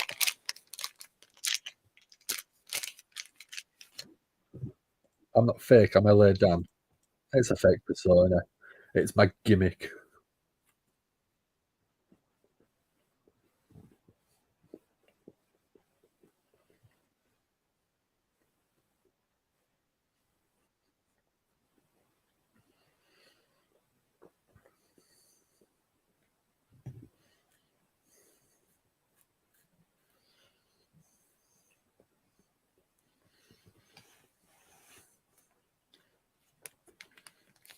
Which bit's not fake then?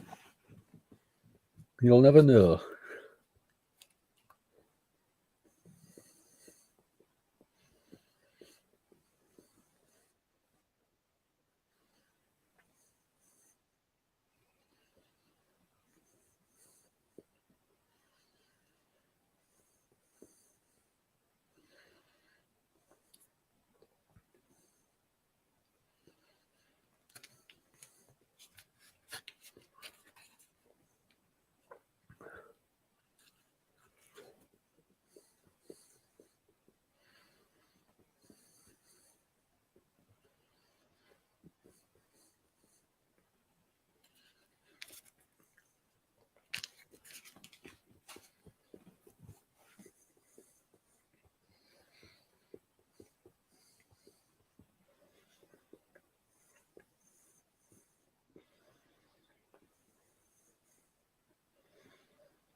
So back on Monday Night Raw.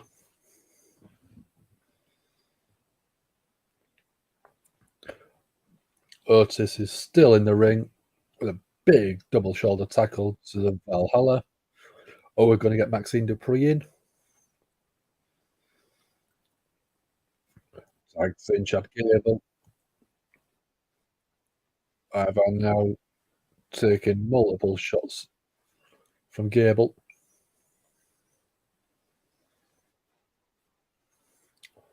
Beautiful neck breaker from Chad Gable.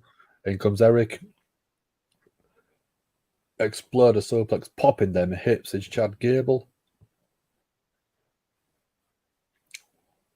Gable up to the second rope. Ava catches him. Couple of big right hands, but Chad Gable fighting back. Second rope bulldog from Chad Gable. Splashing Ava. Senton off the apron. Big flying headbutt off the top rope. 1, 2. Just last second. Eric breaking up the pinfall. Huge knee to Otis from Eric. Oh, spinning back kick from Ava. Beautiful.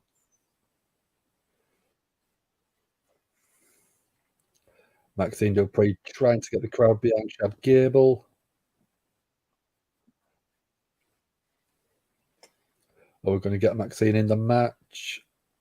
Chad Gable's crawling over.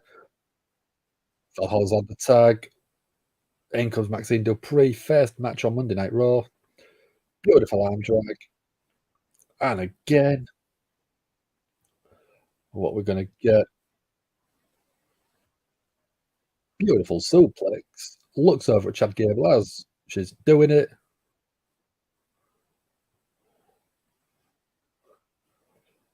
Splash in the corner to Valhalla. What are we going to get? Oh, we're going to get Maxine do the worm. Or the caterpillar.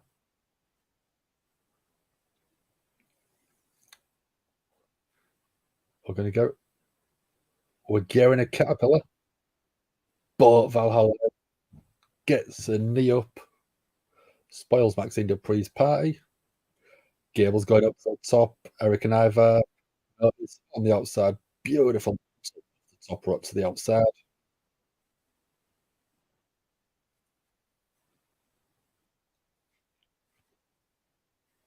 Valhalla picked up Maxine Dupree with a flip over. Sunset flip. Gets the pin. 1, 2, 3.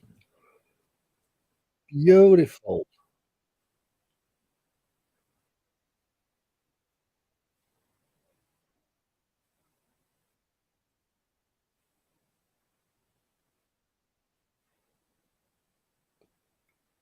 Alpha Academy getting that win in spectacular fashion.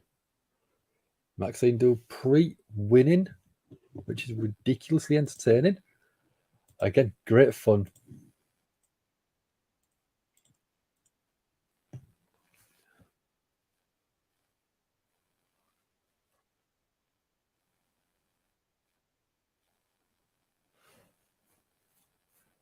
So we saw 2 caterpillars tonight. We saw beautiful moonsault from Chad Gable from the top rope.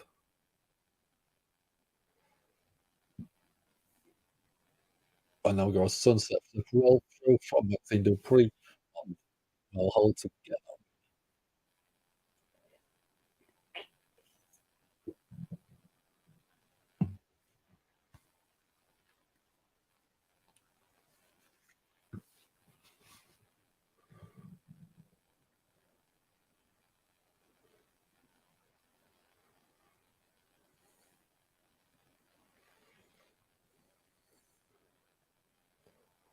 So what are we going next?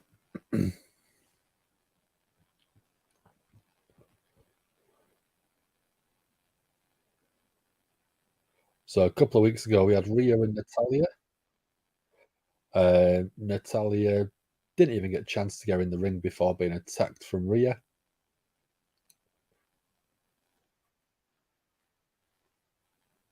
Are we going to get a clean fight this time?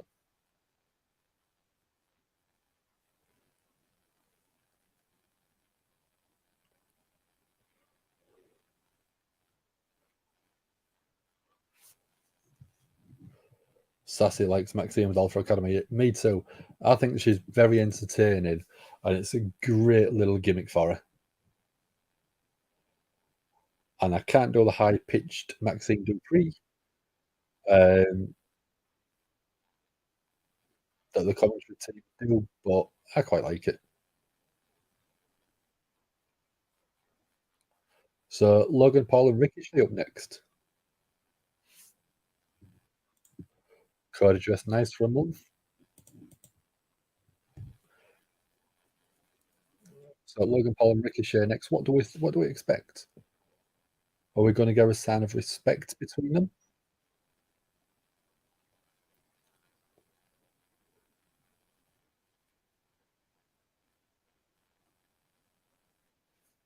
Three straight women segments, I know. Corey. Okay.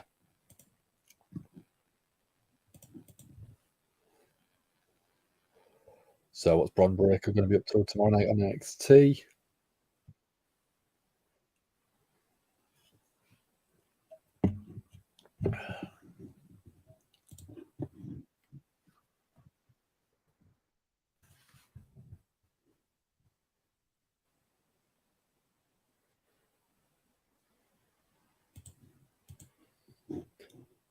Oh, Logan. I don't mind him. He's not as bad as he used to be. Can you get a vote? We haven't got a match on yet, Alcin. When we do, we'll put it in chat for you. Don't worry.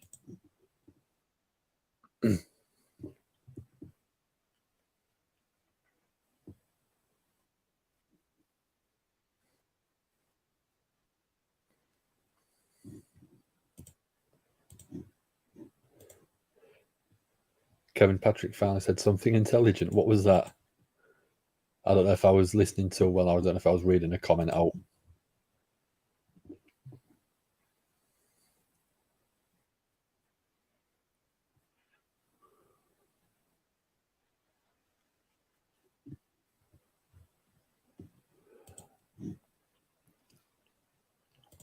Oh, has a medical appointment at 9:39 p.m. Yeah, makes sense, doesn't it? Why would you have a medical appointment at 9:39? Unless she was in a different time, the doctor was in a different time zone. Only took 2 hours. I mean, has he said something intelligent on the previous wars, do we think? I can't remember.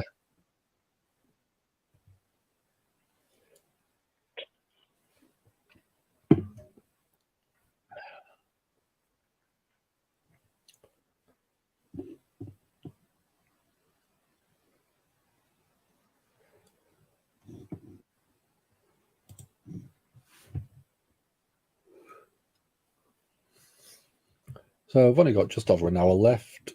At the minute, we've got 8 people in. Thank you very much for joining. If you haven't already, we do always ask if you could like and share the video. It does help out. If you could share the video, that would be even more magical for us. And we can take any donations that you would like to offer. We have got Patreon available. We have also got super chats via the YouTube community channel. So any of them would be greatly appreciated.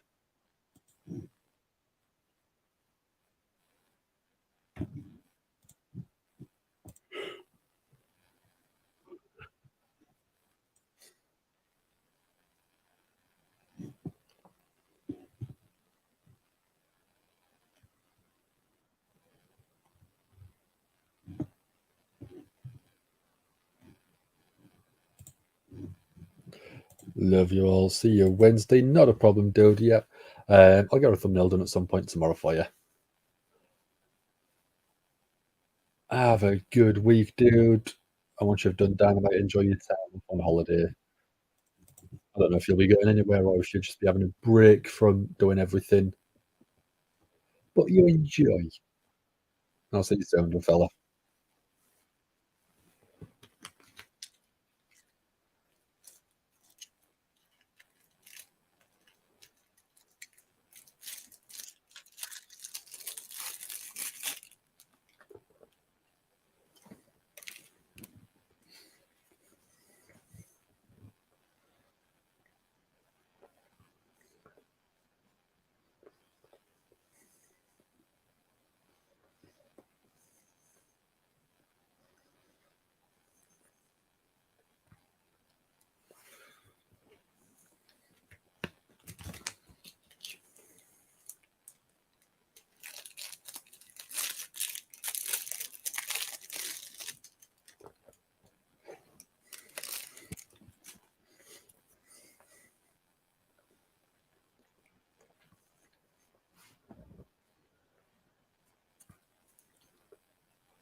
So I didn't actually see that Logan Paul and Ricochet actually had a bit of a brawl backstage after Money in the Bank.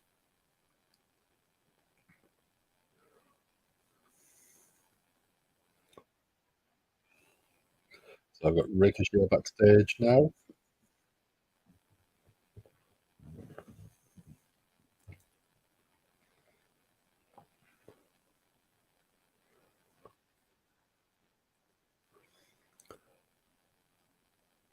So Ricochet saying that people didn't believe that Ricochet deserved in the match. Ricochet respects the fact that Logan Paul can hang.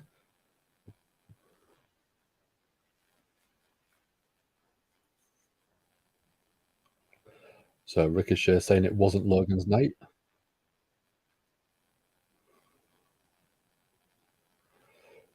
Ricochet is going to issue a challenge, but not as a keyboard warrior, on Monday Night Raw next week. On Monday Night Raw. Next Monday night on Raw, Logan Paul, Ricochet face to face. That'll be fun. So looking at it, we're going Rhea and Natalya in a second. So let's get that banner ready.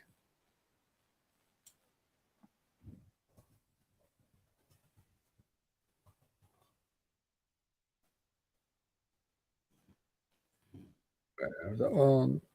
Start a poll.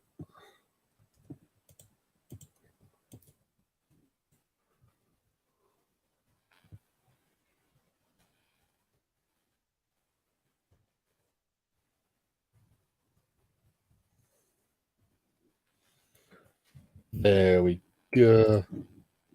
Paul is in for you. I knew you wouldn't be far off, Asin. There you go. Oh, so Rhea's coming out. Natalya's attacking behind from this for a change. Smart move by Natalya.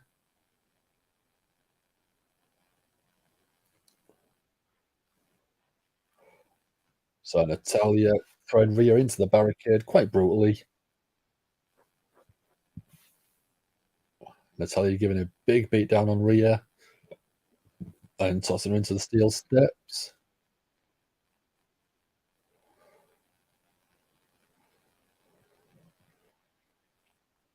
This is very heel from Natalya. Even though it's deserved, it is still a heel move.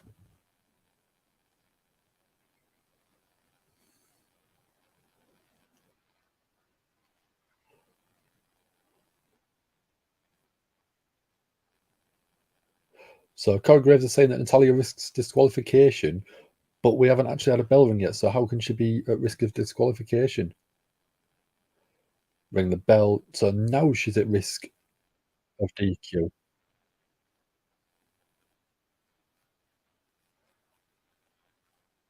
So Natalya, the double leg takedown, right hands to Rhea, looking for that sharpshooter. Rhea's getting out of dodge. So Natalya to the outside. Oh, Rhea with a big right hand, dropping Natalya on the outside. Natalya off the announce desk, and again, hat trick. 4 of them now in a row.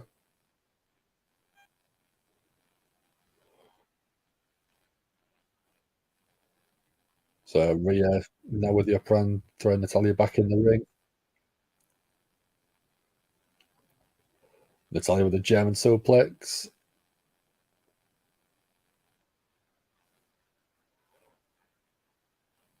Right hands from Natalya, clubbing blows to the back. And a bit of a disrespectful slap to Rhea. Rhea escapes the attempt at a back slam with a big forehand to the back of Natalya. Thanks for coming, Natty. I mean, she's got some offense in today, which is good. Again, off the ropes, another big forehand to the spine of Natalya.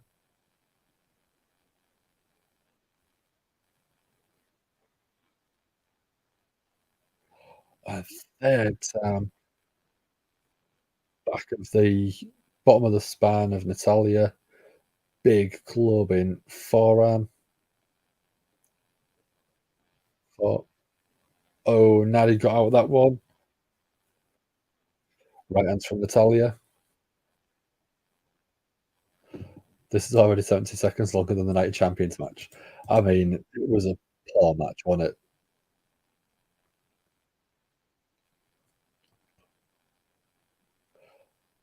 So Rhea went for something, going for a bit 1-2.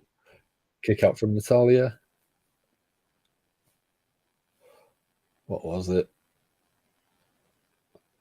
So Rhea was in the corner. She used the legs to get a body scissors and then headbutt Natalya, and then went for the pin, but only got that 2 count.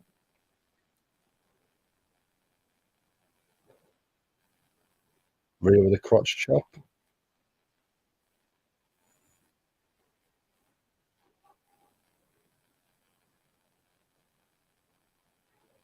And using like a hip attack to keep Natalya down.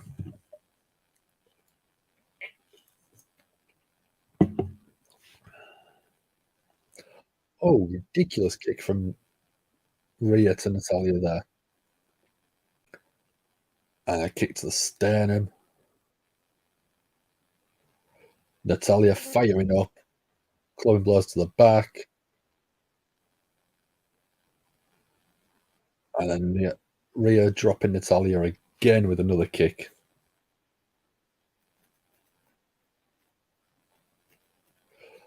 Off the top turnbuckle now goes Natalya. Rhea lifting Natty up to the top rope.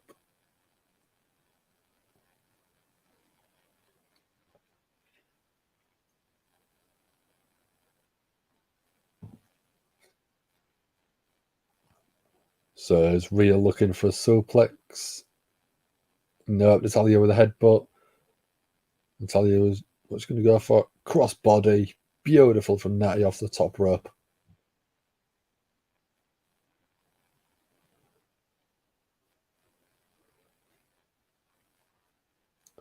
Both women down. Oh, it's going to be first to the feet.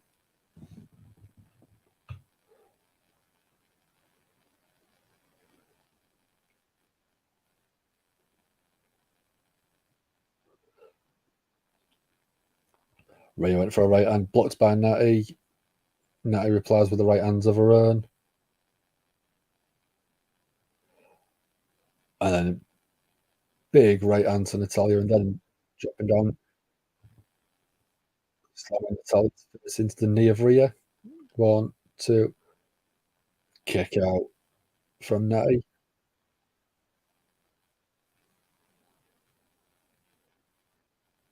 Thank you, Natty. What for? Giving Rhea a bit longer of a match than we used to.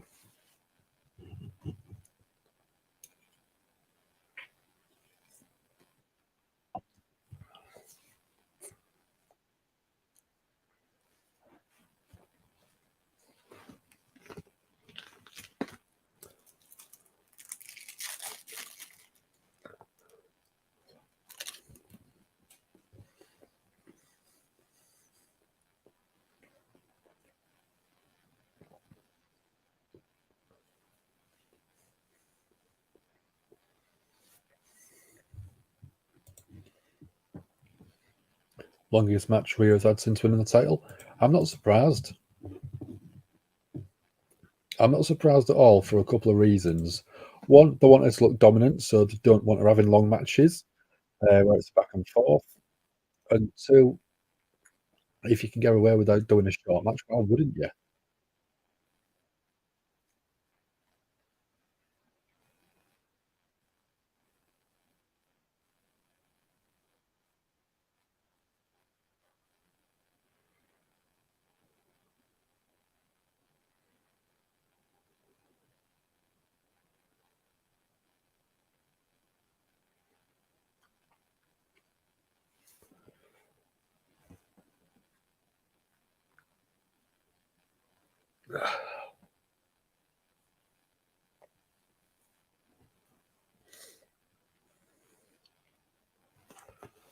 I didn't realise I was actually that lucky.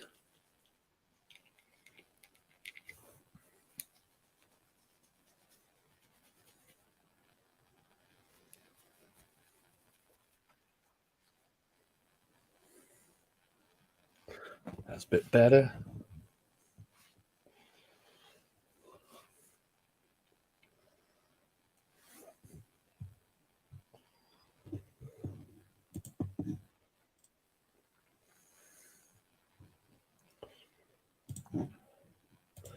It would be nice if Natty could beat her once. It would be, but if it's a women's championship match, I don't see that happening.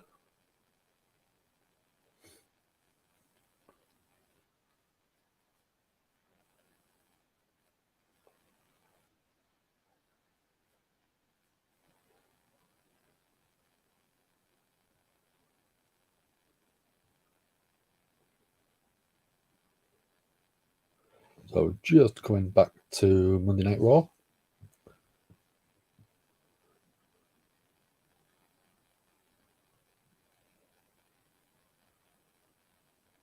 And we'll be on top.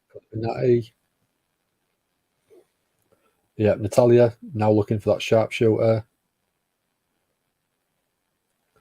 With up kick to Natty, keeping that separation. Stops Natty getting the figure four. No, it's not figure four, it's a sharpshooter. Rhea with a beautiful roundhouse style kick.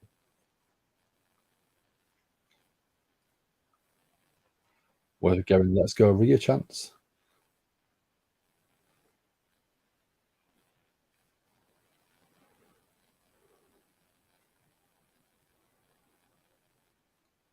What are you looking for now? I was going to say, was she looking for the Riptide? But no, looking for something like a powerbomb. But Natty got a beautiful Hurricane Rana, disco lariat then. 1, 2, kick out at 2 from Rhea.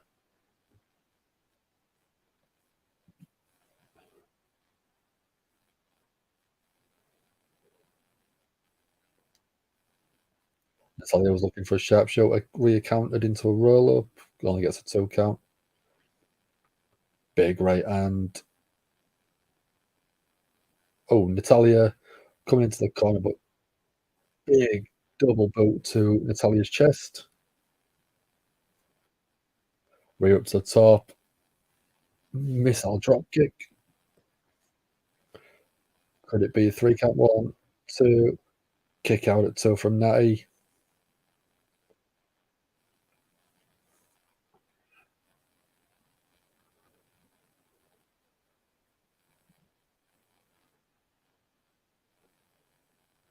Rhea having a competitive match.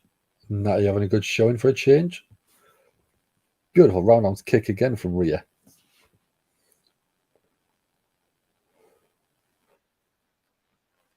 Prism lock from Rhea.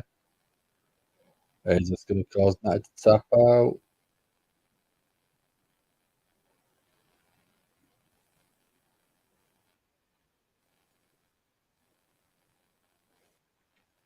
Natty rolls through. Yes, just about.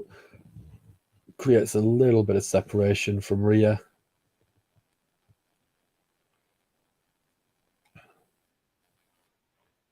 Natty looking for the sharpshooter now, but Rhea grabs her, pulls her face into the second turnbuckle.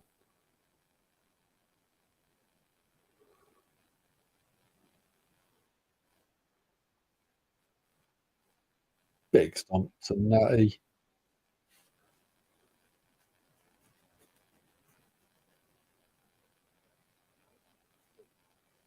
So Rhea is dedicating this to Dirty Dom Dom. Doing a shimmy on the top Eddie style.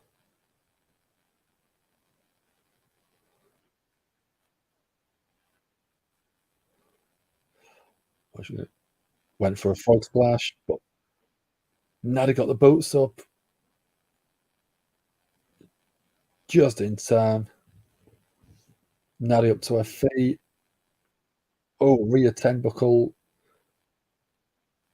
ends up shoulder first into the ring post. Natty, what's she going for? Big slam. Looking for the sharpshooter now.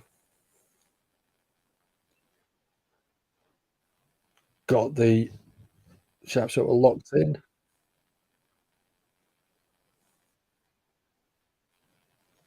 Rhea's got some blood in the mouth by the looks of it. Rhea fighting, clawing her way to that bottom rope. She's going to get there. Just about gets there.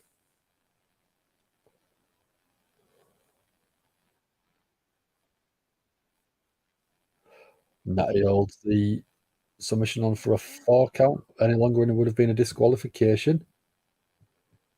Natty going off the ropes. Went for a baseball slide drop kick. Rhea got out the way. Rhea jumps in the ring. Natty jumps in behind her, but eats a kick for her troubles. Rhea, she's looking for that riptide. Yeah, beautiful raw power riptide. 1, 2, 3. Rhea wins after an actual back and forth match. They wouldn't have Rhea lose on a random Raw, would they? Nah, they wouldn't do that. But they could have Io Sky show up. So Rhea making a statement and attacking Natty after the bell. We've got the women's tag champions coming out now. Match is clearly being booked like this because people complained about Natty's booking at night champions. Yeah, Anything is possible, but I didn't see Rhea losing the title on a Raw unless it was to miss Money in the Bank.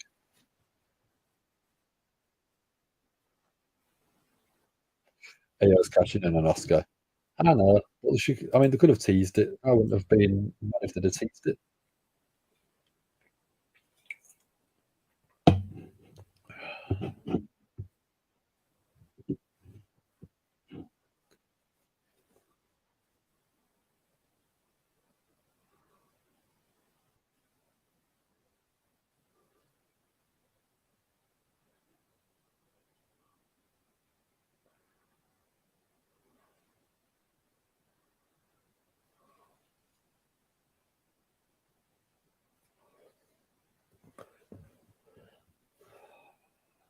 So we're going to recap of last Monday Night Raw. Ciampa was coming out. The Miz attacked from behind. So 2 weeks in a row, we've had someone attack from behind, and both times the person who did the attacking has lost the match. Could that be a sign of things to come in the future? Guess they'll do Raquel versus Rhea at SummerSlam. I don't know.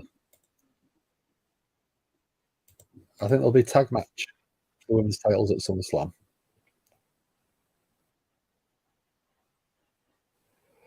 Ciampa is saying that he walks down to the ring, looked Miz in the eye, and then punched him in the face. Whereas Miz sneak attacked from behind.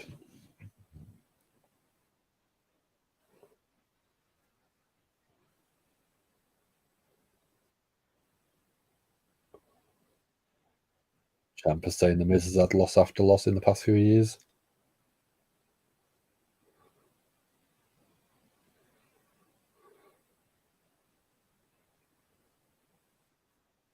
So Ciampa saying the ruthless aggression in the Miz is back.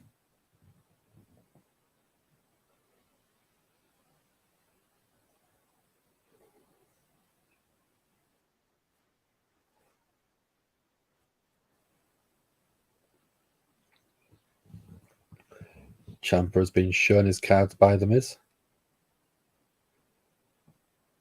but no one knows what Ciampa's holding.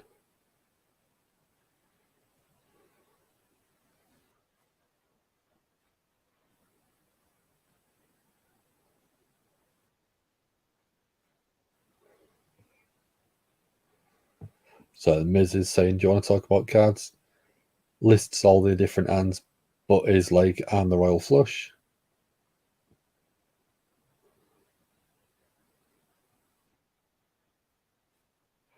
Miz is saying everyone who is taken under his wing is gone.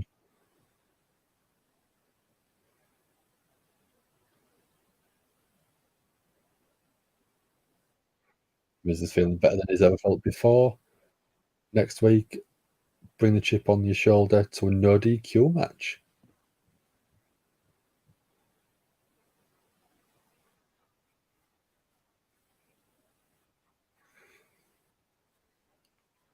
Everyone will put respect on Miz's name.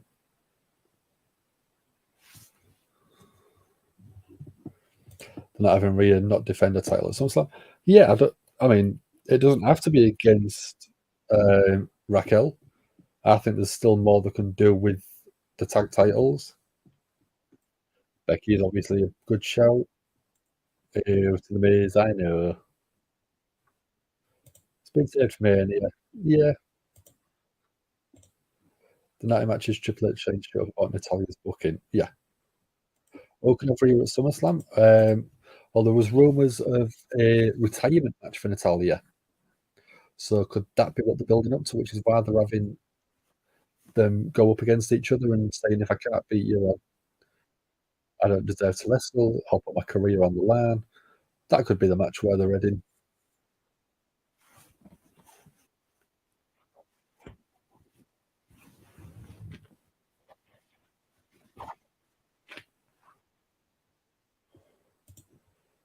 God, no. Well, I'm just telling you what I've heard.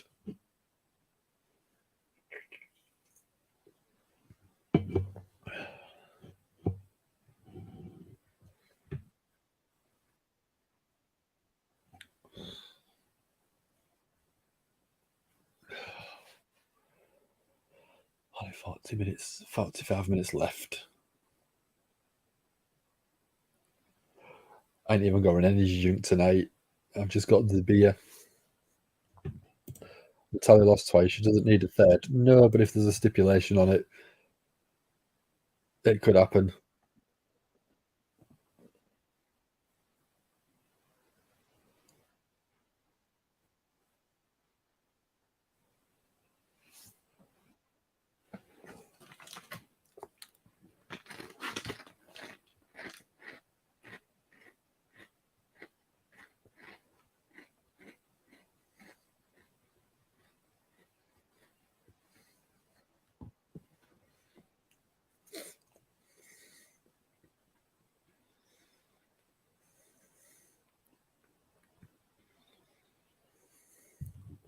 Would love to Rhea to do an intergender match at SummerSlam.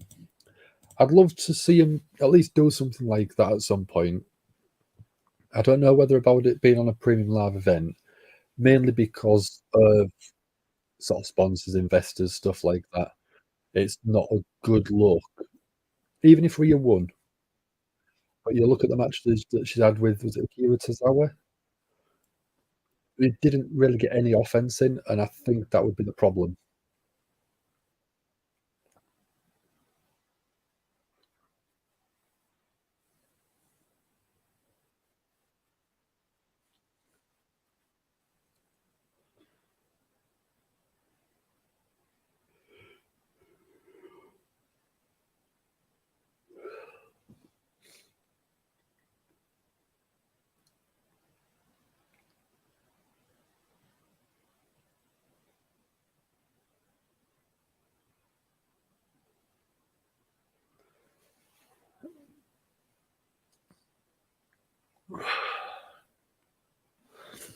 I'm struggling.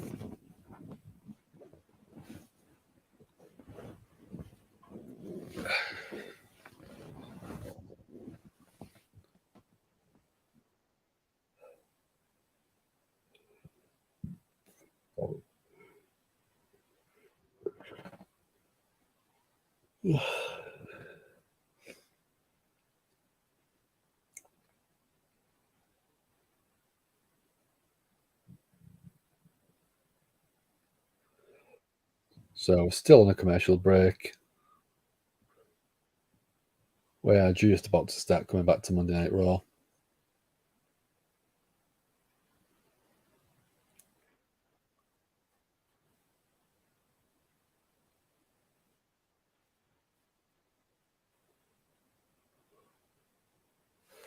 You're struggling too, Sassy. Yeah. Rhea versus Raquel is a SummerSlam plan. Just told that given a few matches for the show have not been set up yet. Well, that could happen. Bloodline Civil War Money in the Bank has been viewed more than 40 million times across the social media. Good weekend for the social media WWE community.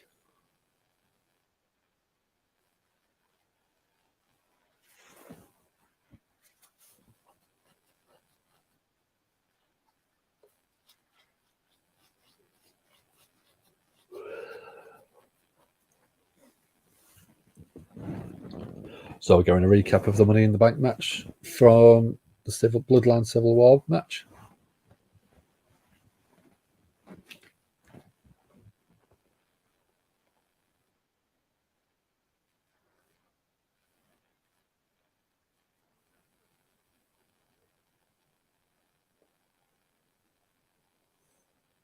So I think it was a okay match. The match itself did struggle to build up the pace to start with. Bloodline Civil War and Io Sky winning Money in the Bank, most good things. Yeah, I'm not surprised.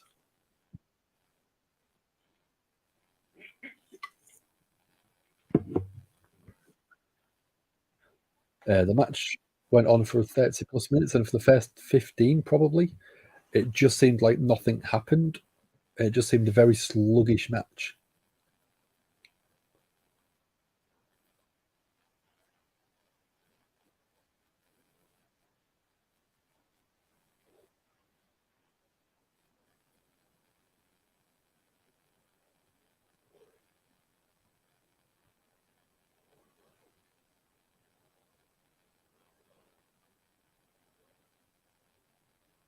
Oh, there was a few good close pinfall attempts in there, which was entertaining.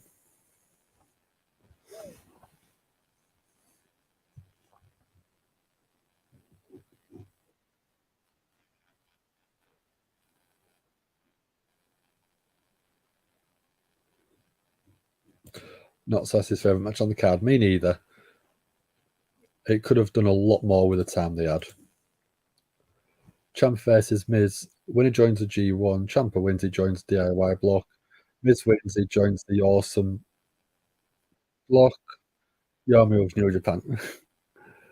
It'd be a fun thing to do. I don't think it'd ever happen, but ridiculous fun booking. That's what we like. So Jey Uso kicked out, got his arm off the mat, but ended up low blowing Roman at the same time. I know it was. Like, that's why I said ridiculous fun booking we like. So Roman ended up being pinned for the first time in 3 years. The first person to pin Roman on the main roster, Jey Uso.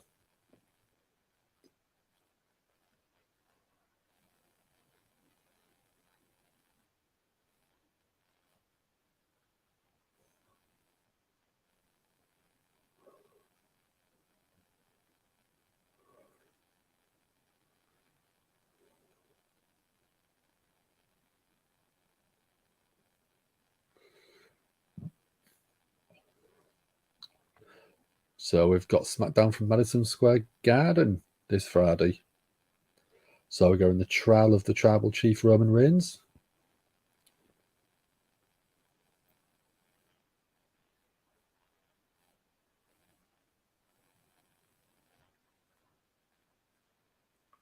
So I want Jey Uso to be squashed at SummerSlam just to show how mad Roman is.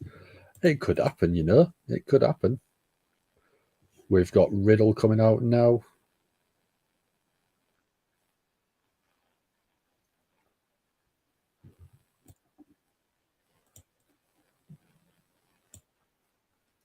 So I've got Matt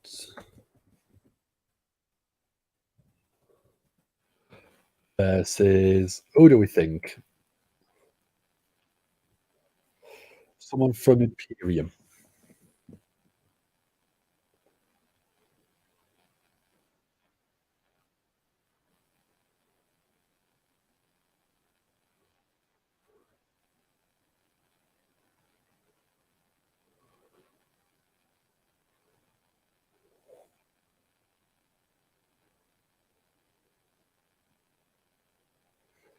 So we're going Vinci.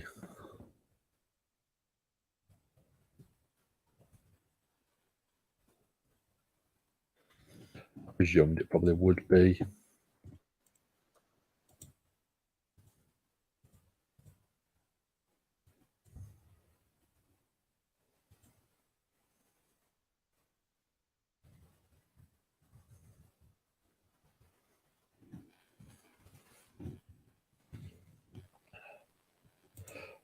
Agree Roman must dominate at SummerSlam? Yeah, probably. Predict Finn shows up in the main event and we get Rollins versus Balor at SummerSlam. I'd be happy with that. It wouldn't bother me. I think that'd be good.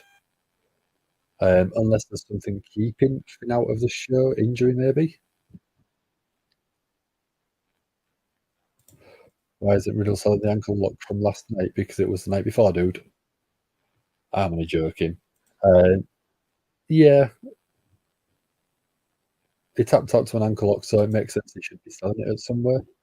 So done with Riddle. Until Orton comes back, I presume. I don't want Orton back. I think it'd be amazing.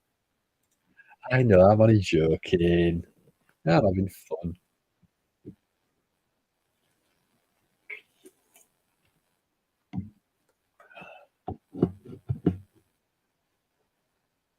He jumped and no sold it. Yeah. It might be that he's got it taped up. I don't know. I didn't see. But could it be taped up, maybe? To basically give him some more support, something like that.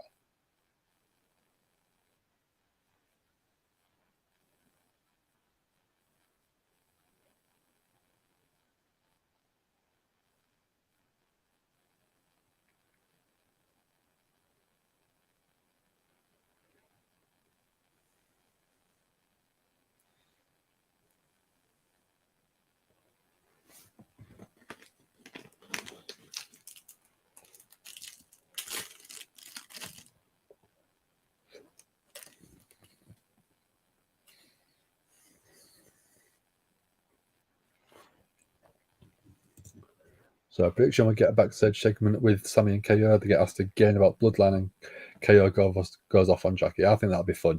I love KO going off on stuff. It's brilliant. It just seems very realistic of that's what people would do in that situation if something happened. Just ran.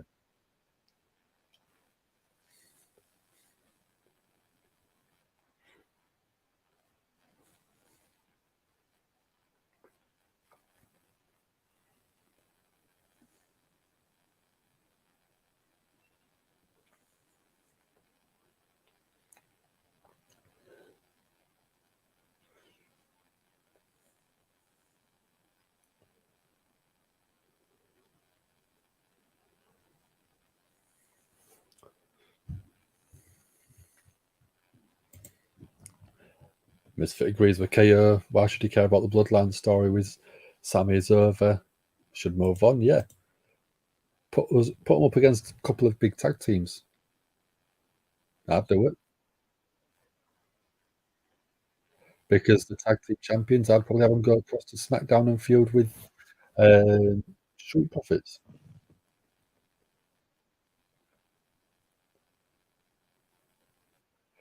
Got Rhea backstage now. The women's title.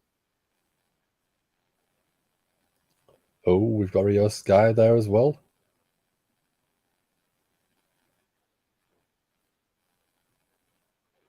AO saying, see you around.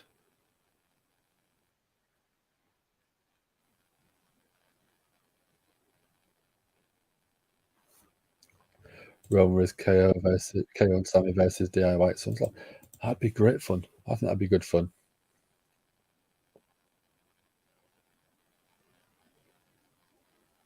So supposedly Damian hasn't spoken to Finn since Saturday.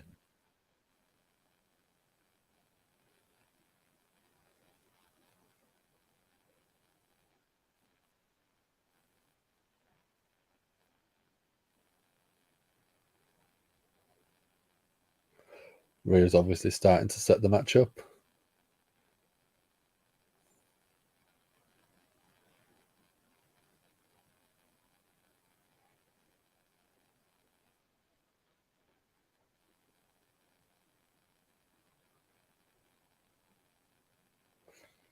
So we've still got Matt Riddle in the rings music going.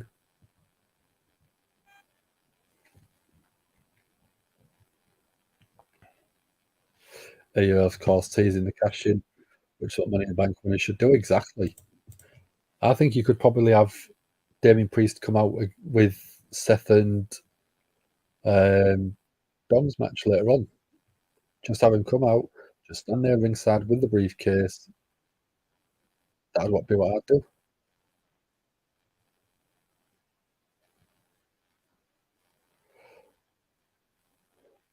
So we're Garrett Giovanni Vinci coming out now.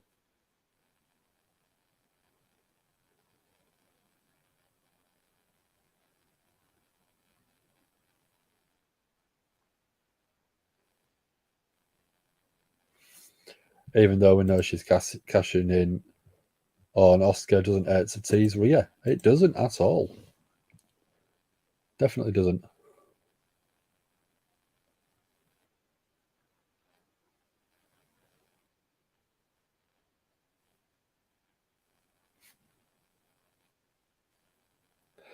So Riddle's got that ankle taped up a little bit. So I think he should still have been selling it a little bit, maybe.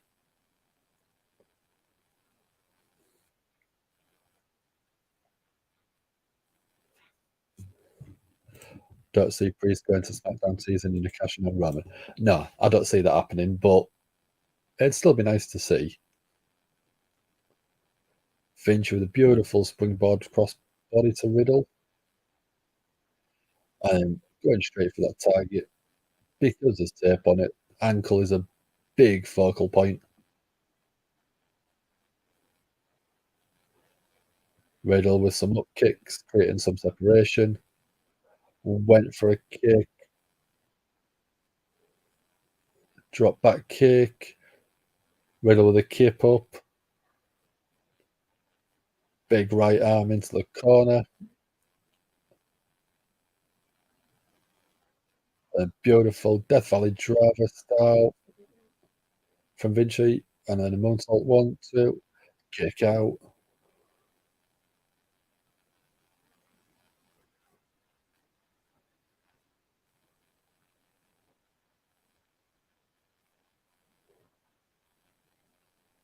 Riddle with a high knee. Was looking for the Broderick. Vinci rolls out.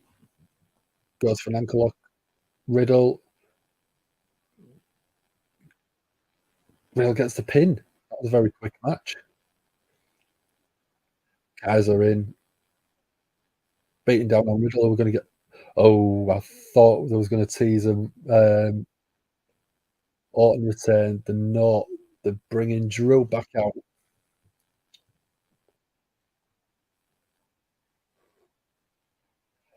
Out comes Drew. Kaiser goes out to meet him, ends up eating a big boot.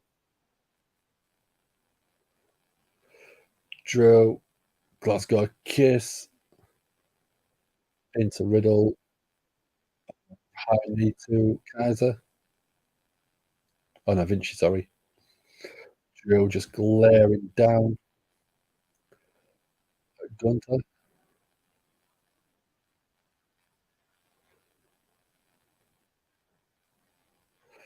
So countdown 3, 2, 1. Beautiful Claymore. And then a kip up to Drew.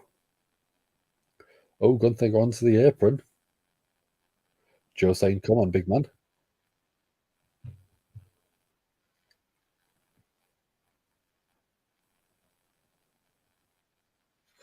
Joe's Fury and Gunther, of course, he'd come out. Yeah, but I thought they might be teasing the Randy Orton return because he's rumoured to be sort of on his route back. That short. Drew, yeah. He's not as big as, well, he's still a big guy.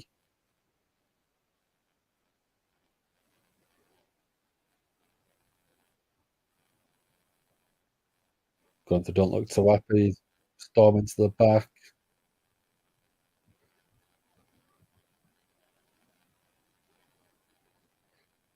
Riddle looks happy that Joe's got his back.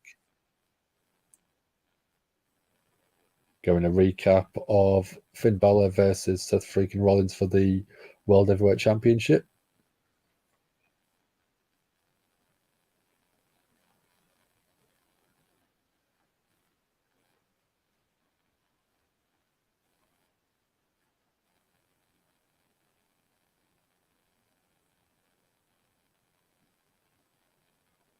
So again, it was only about a 12-minute match, this Seth and Balor match.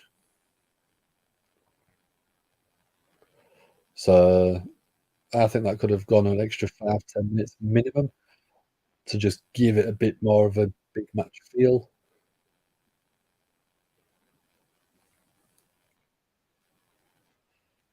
So we had Damian Priest come out with the Money in the Bank briefcase. Ended up causing a bit of a distraction to Finn Balor. That's probably why we've not seen him.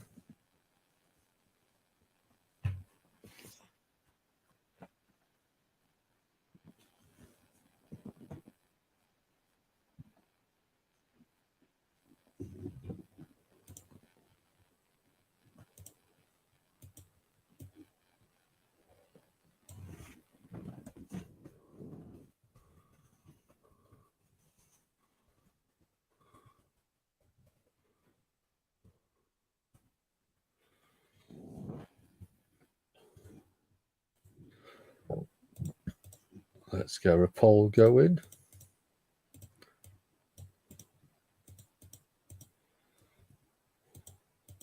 We've got Dominic Mysterio coming out now.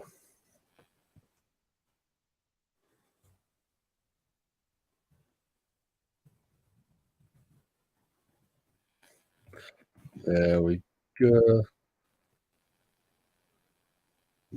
And I'm going to end it because I spelled it wrong.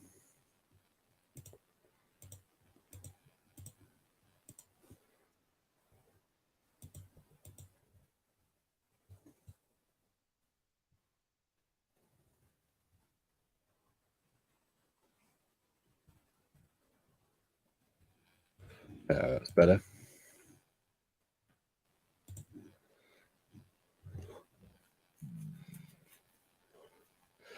Let's be real. Io's there because Judgment Day stole Bailey from her. Yeah.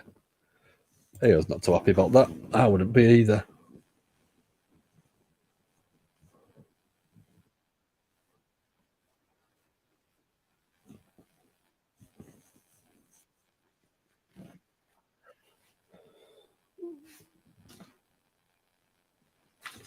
Do we think Dom's going to get a sneaky win? Because it's not a World Championship match, you're going to get a win.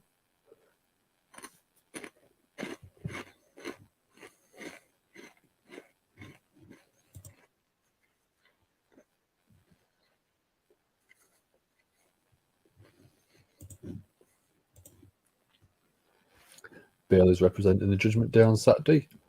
Yeah, it was quite an interesting dynamic because she didn't come out in black and purple, which was unusual.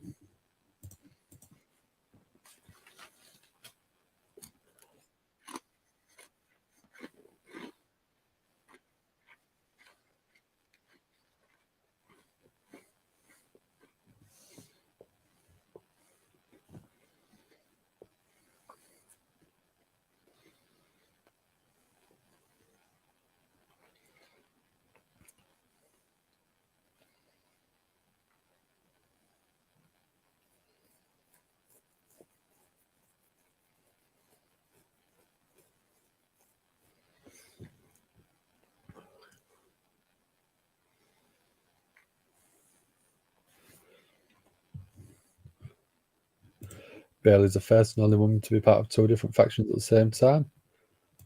Is she?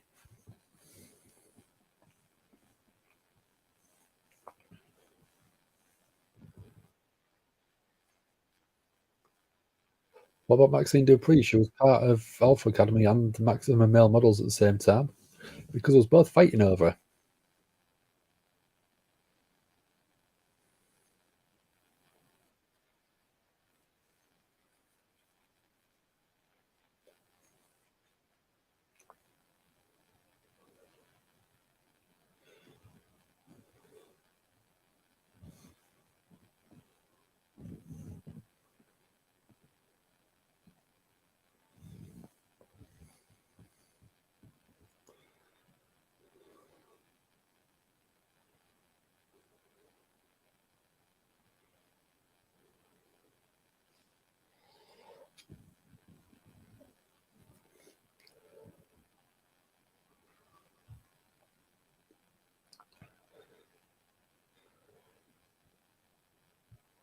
So still on commercial break, but we are not far off coming back to Monday Night Raw. We've got about 15, 17 minutes left. Maxine only wanted Otis leave Gable. Yeah, but she then sort of became part of both.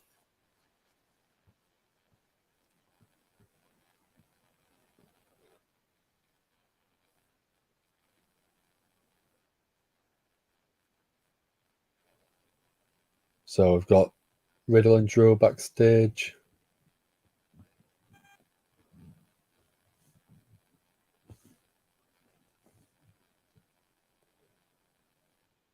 So Baron Saxton is saying that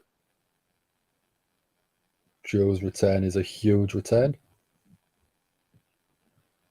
Drew's back.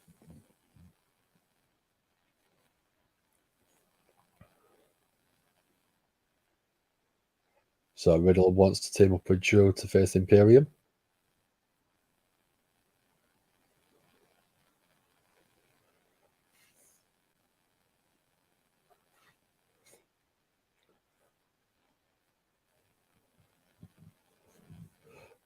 So Drew wants to go get some pants and jimmies with Riddle.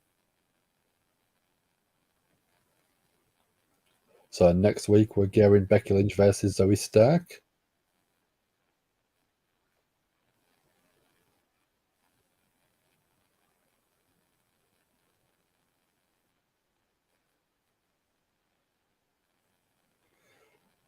We're going Ricochet face to face with Logan Paul as well.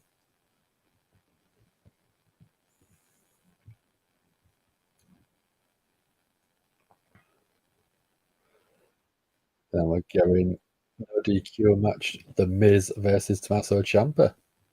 So we're getting some bits announced for next week's Raw, which is Nice. So we've got Rhea in the ring, we've got Damian Priest with his Money in the Bank briefcase in the ring, and then we've got Dom Dom. We've now got Seth's music hit, so Seth will be on his way in a second.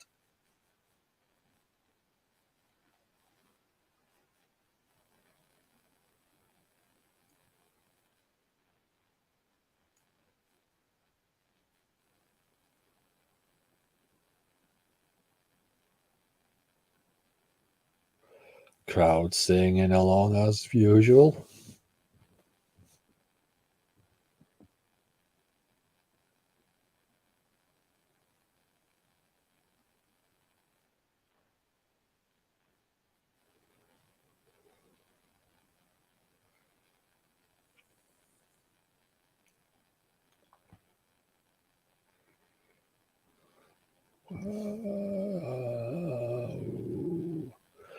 Whoa.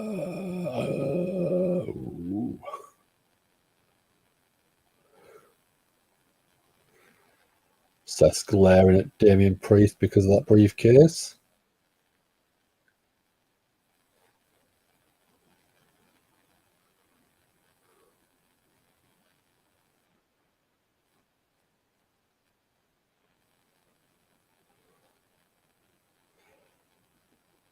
Rollins has got some tape on his ribs after the war that he had with Balor. Crowd really singing along with Seth now.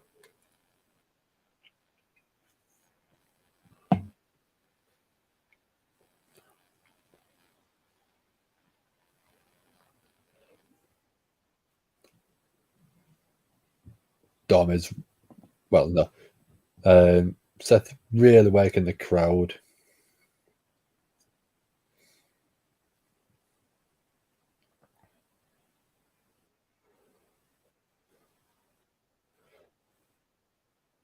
Seth with an armor lock into a headlock, back into an headlock, armor lock.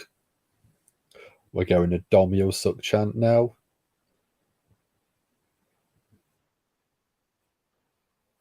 Seth is going headlock on the mat.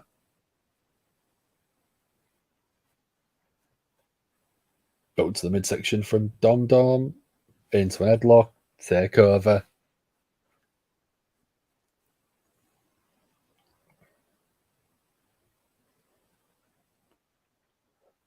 That's a lot of tape on Seth's ribs.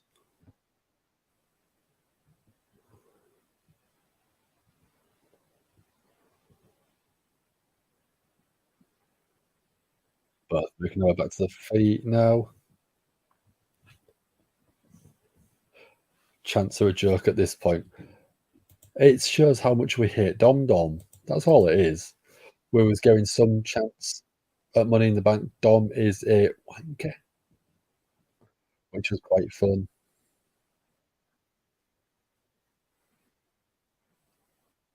Seth with an handful of air. Big midsection punches to Dom. And then toss to the outside. What we're going to get here from Seth. Seth off the ropes, but up jumps Marmy to the apron.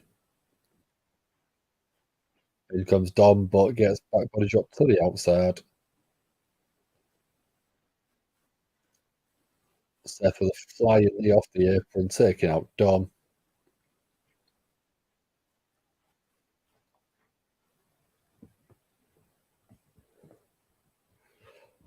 Seth jumps back in the ring and starts orchestrating that crowd.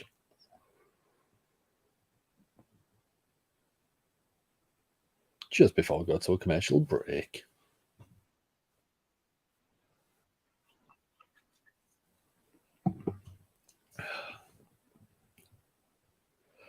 Still chanting, yeah, they don't stop. They've got some major hatred for Dom, major love for Seth.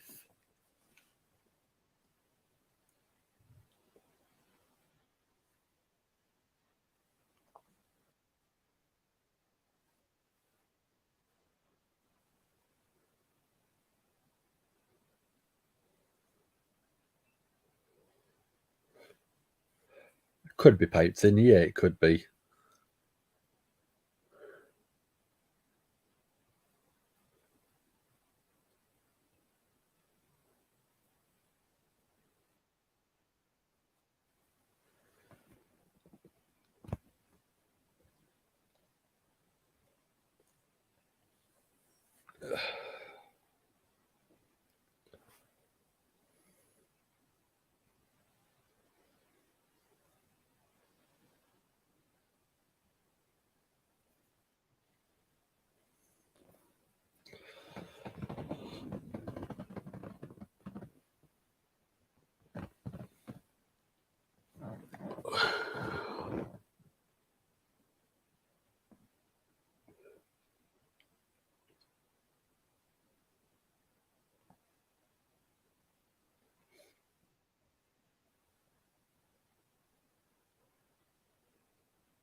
After matches in advances, Triple H's idea of Vince proving stuff. Yeah, I know that was the rumours. They was trying to find a way to sort of stop him interfering. So announcing matches week 2, 3 weeks in advance is a good way to stop it, because he supposedly doesn't like announcing a match and then not delivering.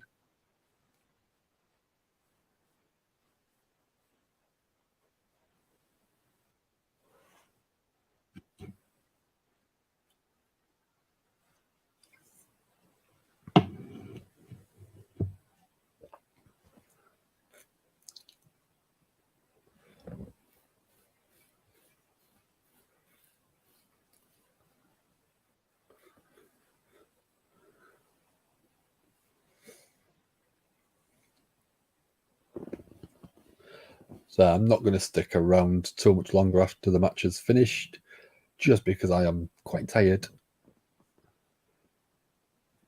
But the show itself has been okay. It's not been phenomenal.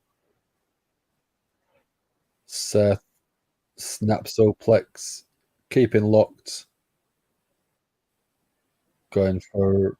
Is he going for the three amigos? Second one.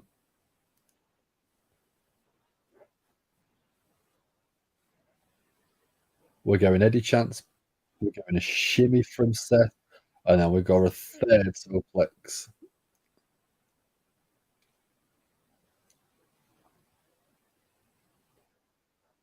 So Seth going up to the top, but Rhea again on the apron. Damian Priest pushes Seth off the top rope.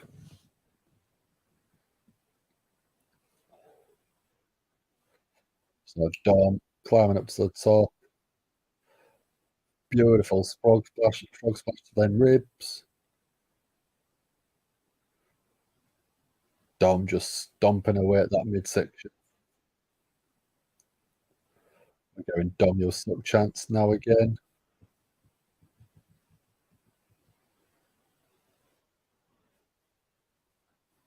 Again, another frog splash. Dom's still not going for that pin though.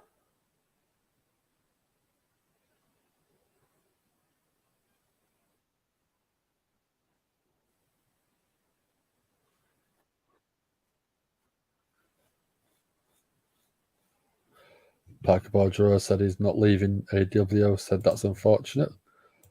It was okay. I've never been his biggest fan. Dom went for a third frog splash, but Seth got the knees up this time. Dom was showboating a little bit on the top, obviously not keeping the pace up.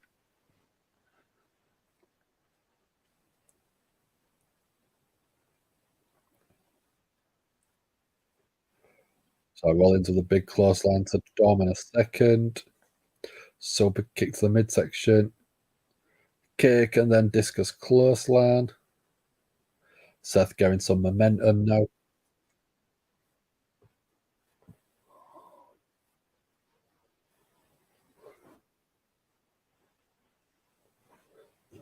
They wouldn't have Dom beat the world champion in the main event, would they? Not without distraction. or interference of some sort. Just don't believe WWE crowd chants anymore. Some seem authentic, but others are clearly piped in. Yeah. If you go watch the Money in the Bank pay-per-view, none of that was piped in. That was ridiculously loud chanting. You could see the full crowd reaction to every chant.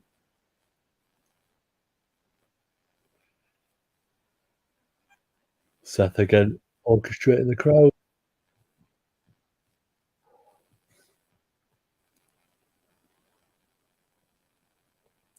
Seth is looking for the pedigree. Damian Priest go on the apron. Dom clothesline over the top rope. Seth going to go for a side dive. Lands it on Dom and Damian Priest.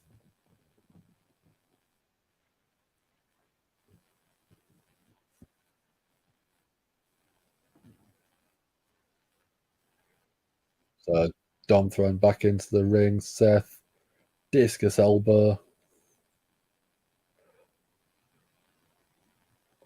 Going look at the neck breaker, but setting it up for the forearm. Seth, is he looking for that storm? In comes Damian Priest. South of Evan Close, choke slam. So Dom obviously loses by disqualification.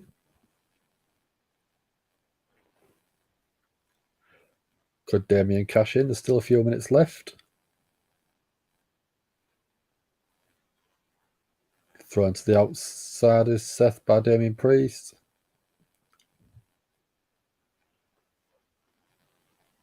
Off the ring steps goes Seth. Damian Priest with some big right hands to the ribs. And then midsection into the announcer's desk.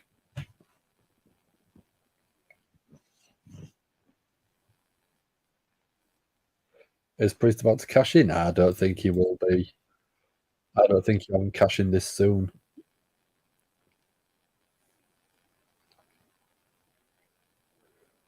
Right hands. Clubbing blows to the back of Seth.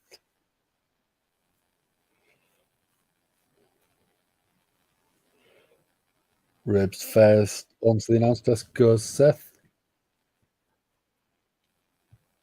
Seth down. Damian Priest emptying the announce desk of stuff. What's he looking for? Is it a power bomb on the announce desk? Oh no, he's looking for Razor's Edge. Is he going to get it? No, Seth gets out. Kicks to the midsection. Super kick.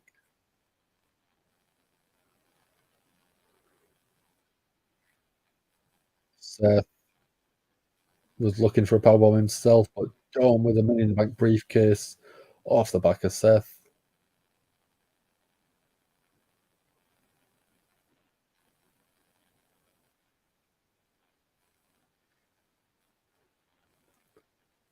So Dom handing the briefcase to Damian. Dom encouraging Damian Priest to cash in. Is going to cash in. Damian Priest. Get it in.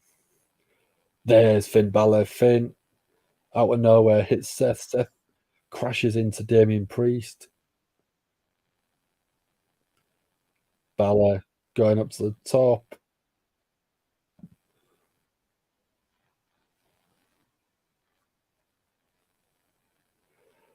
So we're getting the infighting as we expected. Doing fantastic storyline. So Dom trying to sort of get him to calm down. Seth pretty much going out of the way. Seth with a pedigree to Dom on the outside.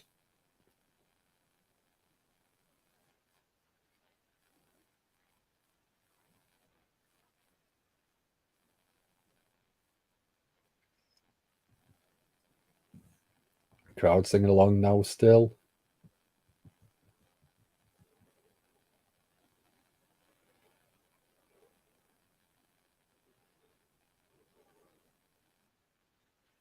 Yeah, I think this is going to be a very good storyline going down the line.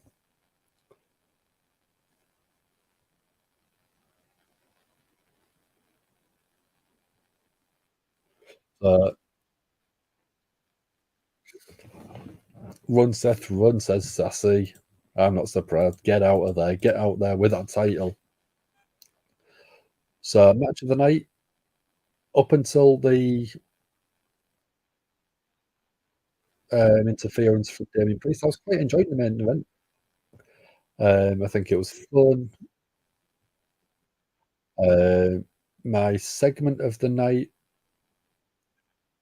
I think it was the opening segment. Seth, Cody, Brock Lesnar, and Judgment Day. I thought that was quite fun. Rating of the night, I'll probably give that for a Monday Night Raw a 7 out of 10. It wasn't really a bad segment, but it just wasn't all. And it wasn't all super entertaining.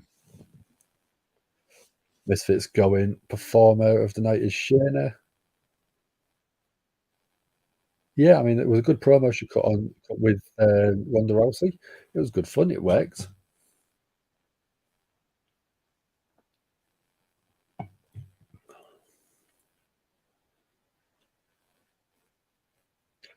So Sassy's gone performer of the night. It's a mixed bag tonight. Normally it's sort of like one person or two people, but 3 separate people.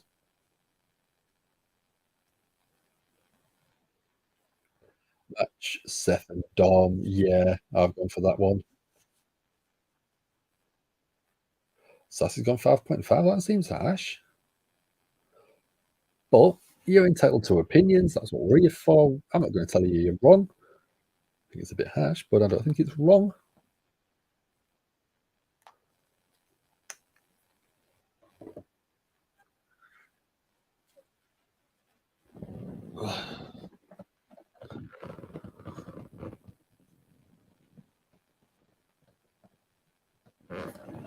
So Misfit thinks the failed cash-in is going to be with Damian Priest and not Io. So I think Io's going to win the title, but don't think Priest is.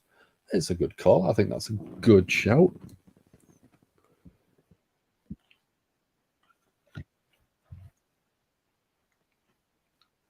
So as I said, I'm tired. I'm not sticking around so long. So I'm going to give it a Claymore. Let's find who shall we have. Got better in that poll. So Seth did win. 75% of you got it right, but it was by DQ. Who shall we have?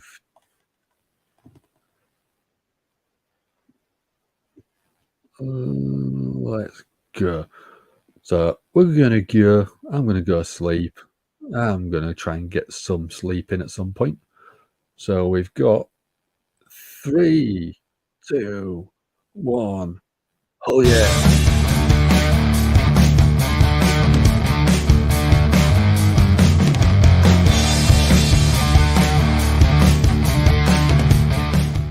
It's Gangrel, the Vampire Warrior. Hello and welcome to Give Me a Hole. Yeah, podcast. I hope everyone in Yorkshire and beyond is having an awesome day. Keep fanging and banging.